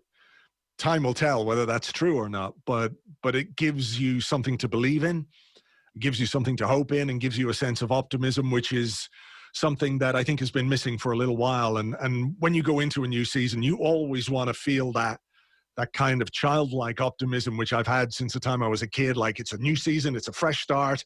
Arsenal can do anything. And then after a while, you realize that's not the case and you've been a fool. But, you know, it's nice to have that, at least going into the start of the new season. I hope that Arsenal can improve under Arteta. I hope that the club give him the backing he needs to make that happen. And if they do, it should make for an interesting season next season, you know? So fingers crossed. Fingers crossed indeed. Andrew Mangan of Arseblog, it's always great chatting to you and hearing your insights. Thanks a million for taking the call. Thanks, Owen. Anytime. OTB AM. Yeah, that's exactly the type of childlike enthusiasm that you want to have heading into the season. And it's good that the Arsenal fans have that back and that, you know, they can at least believe until 5 or 6 games in that this isn't going to be the same season as every other season, crushingly disappointing in the end. 4 minutes past 10 here this morning on OTB AM. If you missed any of our stuff this morning, you can find the podcast back on the OTB Sports app a little bit later on today. I just want to tell you about this. OTB Sports, in partnership with Cadbury FC, are kicking off a brand new series of in-depth chats with some of the biggest names in Premier League and Irish football history. To get the ball rolling, Republic of Ireland goalkeeping legends Packy Bonner and Shay Given are going to sit down with host Joe Malloy. That's coming your way on the 27th of August across the OTB Sports channels. Check out cadburyfc.com for updates on promotions and giveaways. But that's it from us this morning. Today from 12 o'clock on OTB Sports Radio, on the OTB Sports app, Dadcast at noon. OTB Gold is James McLean. Live Golf Weekly from 1:30 today. State of the Union episode 5 with Johnny Murphy and Steve Rooney looking at the club and the schools game.